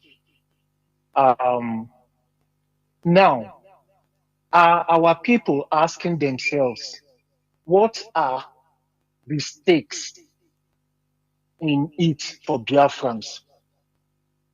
Are Biafrans aware that whatever that is happening now has been prophesied by our leader, Mazi Nnamdi Kanu? Are they aware that he spoke of days like this? The Fulanis, Mazi, if you look at the Fulanis, I studied something about them and the British, and I could say that they started this thing simultaneously. And the emergence of internet has even spoiled a lot of things, for the Western world, especially the British, because in the international arena, if you go on different platforms, especially on TikTok, you will see a lot of young Africans, West Africans, that are beginning to understand that we are Africans. We need to free ourselves from these clutches of evil, which is the Western world. Look at the Burkina Faso people. The Burkina Faso leader, at a time, or regularly, had listened to Mazi Nnamdi Kanu, and he spurred him to take charge for his people. In taking charge for his people, the breeze blew in Mali, the breeze blew in Niger, now in Chad, now in Senegal. Cote d'Ivoire made a statement. Mazi, the Fulanis they don't know that they are caging themselves in the middle of people that have had issues with them. Most of the people that are fighting with these terrorist groups in Niger, in the border between Benin and Burkina Faso, Chad, most of these people are Fulanis that the British are supplying arms. Now, we have the AES, the Alliance of the Sahel States. Now, the Fulanis are not even painting a picture of what are or where are we going to be in the next 5-10 years if these people succeed in becoming they tear off from ECOWAS. The Fulanis are going to have problems. But they are not really thinking about tomorrow. They are thinking about how much oil they can steal, money they can steal from Biafra land. But it is going to backfire against them in the long run. I am going to tell, because I know they are listening to us, they listen to Radio Biafra. They should sit down and begin to think of their future. They should begin to think of the evil that are waiting for them ahead. Biafra is going to come. They wouldn't like to be our enemies because we will take care of them. We will place them where they are. They should understand something, that the paradigm is shifting. It is shifting to a multipolarism. The people that they are depending on the British are beginning to be on the losing side. They need to wake up. Look at what that Hausa young man said. Our Fulani is not understanding that things are changing. Perhaps they know. Maybe that was why they created Boko Haram to help to reduce military officers from the south. When they started this Boko Haram stuff, they were pushing all Southern officers, Southern infantry, military personnel from the Navy, from the Air Force, from the Army. They were just pushing them to Maiduguri, and before you know, the Boko Haram guys will have the intel of where they are, and they go there, they ambush them. I lost friends that were in the Army, officers. So at the time, I now began to understand what these people were actually doing. And if you could remember, when Buhari became the first one that died, when he entered, he gave all the state police commissioners, he told them to seize guns from all, everybody that has guns should go and give it to the police. I think 1 month after that, the Fulanis began to strike. they began to strike. That's because they have seen that the paradigm is shifting. Now they cannot use the Middle Beltans to fight the Southerners. Now they have to invite their own militias, their own brothers from the Sahel, the Fulanis from Putajalon, to come and be the fight for them. But now they are going to be caged. They are going to be contained. Now is the time for them to sit down and begin to think of a future for themselves. And I will encourage Biafrans, please, this is the time for us all to support the DOS. The DOS cannot be making noise. The DOS cannot be shouting that we are going to go and do this, we are going to import this, we are going to like that Anofia in Finland. No, this movement is different. This movement is a people's movement, not an individual's own. That is the reason why forever and ever we are going to be thankful to Mazi Nnamdi Kanu for providing us this platform to shout out. And the message I am going to give his siblings is that they should be careful not to poke the bear. They should be careful not to poke the bear. Because when the bear turns back on them, they are going to be mauled.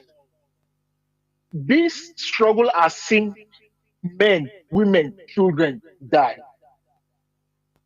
The spirits of those that died, we are calling all of them that anybody on Biafran land that is against the emergence of IPOB, Ajani Biafra will swallow that person. It will take that, it will flush that person away. They should better take time. We are not playing with the life of Mazi Nnamdi Kanu. Whatever they are doing, they should remember the sacrifice that man has done. They should remember the sacrifice of their parents who died because of this struggle. They never died a good death. They should remember that. But they died for us to have our freedom. Mazi, thank you for your support. There were Mazi. We must continue. Biafrans and lovers of freedom, this is where I'm going to switch off the phones, please. People are calling, but still, I will no more take any other call, please. I apologize if I didn't pick your call. It's not intentional. I will not pick everybody's call. I cannot. So, as we have been saying, Biafra remains our focus point, our focal point. It is nothing other than Biafra. You know, why we always expose all this is to let our people understand that Biafra is where we are going, where we are heading. Any person that is maybe having in mind in order to sell this struggle or use it as a leverage for one thing or the other, personal interest, it can never work. We all are in this. We can never continue allowing the sentiment of Biafrans to be used for personal purposes as our politicians are doing. We have suffered enough. We have suffered enough. That is why we must make sure to protect this struggle jealously. We are trained by Mazi Nnamdi Kanu, so we understand what it means. So when the siblings are going at the background, you know, doing whatever they like with IPO, they can do anything with their family name. There is no problem, but let them stop mentioning IPOB. There's no problem about it. I thought they used to release a press statement using Mazi Nnamdi Kanu family or siblings. Why did they stop? You know, it shows you when you make mistakes several times, you become a fool. You become a fool. You make mistakes normally. A normal human being, a wise person makes a mistake only once. Now he learn. He will learn. They go individual and, you know, in Kenya, they failed. In UK, they failed in their court. They failed. They struck a deal or should I say, not striking a deal. Binta Nyako deceived them into pursuing the dinosaurs in Nigerian law, San Ozekome and Barrister Jofo, that have suffered everything. The people that they're afraid of, Binta Nyako deceived them into blackmailing them into to get out. And they did. Promising them that once they did that, they will, Mazi Nnamdi Kanu will be given bail. It's just like you want a loan in a bank. Bank will tell you, go and destroy your collateral. Say your collateral, come, I'll give you a loan. When will they learn? Every time they are like, what is it? What is in the mindset of these people? It's one thing I cannot understand. They trust. There is nothing. This is a very serious movement. I mean, a very serious business that concerns the lives of people. So you don't easily accept all this deception. Binta Nyako deceived them. We were shouting, talking, that these people stop going this way you are going. There is no road there. And they happened. They deceived our leader.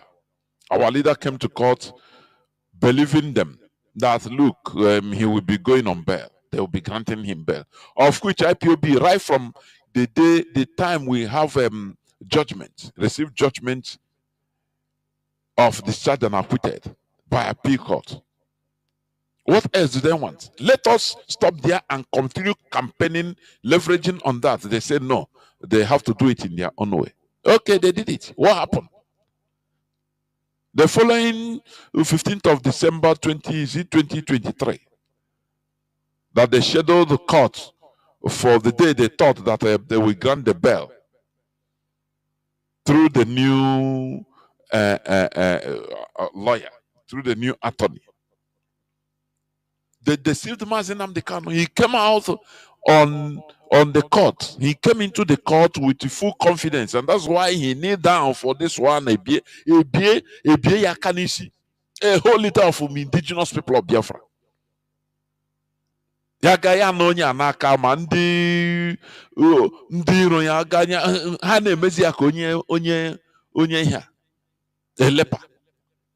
Very, very shameful because of their deception. And they still don't learn. Anything they tell them, they take, they accept. Because of maybe after they'll give them money.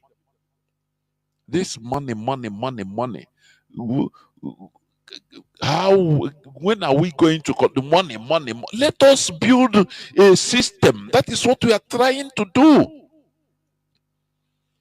Let us sacrifice and build a legacy, a system. A viable system. That is what Mazi Nnamdi Kanu is clamoring for. That is what IPOB stands for. Not individual money. Individual money. You see, even in Nigeria, Igbo is the richest tribe. They say Igbo. Okay. And then what happened? Do we have a nice system? What of electricity do we have? Nothing. Why can't we, continue fighting to build a system? That system now where everybody will be prosperous, not living on privilege, as in religion. Because depending on religion gives you privilege. You need your personal blessing.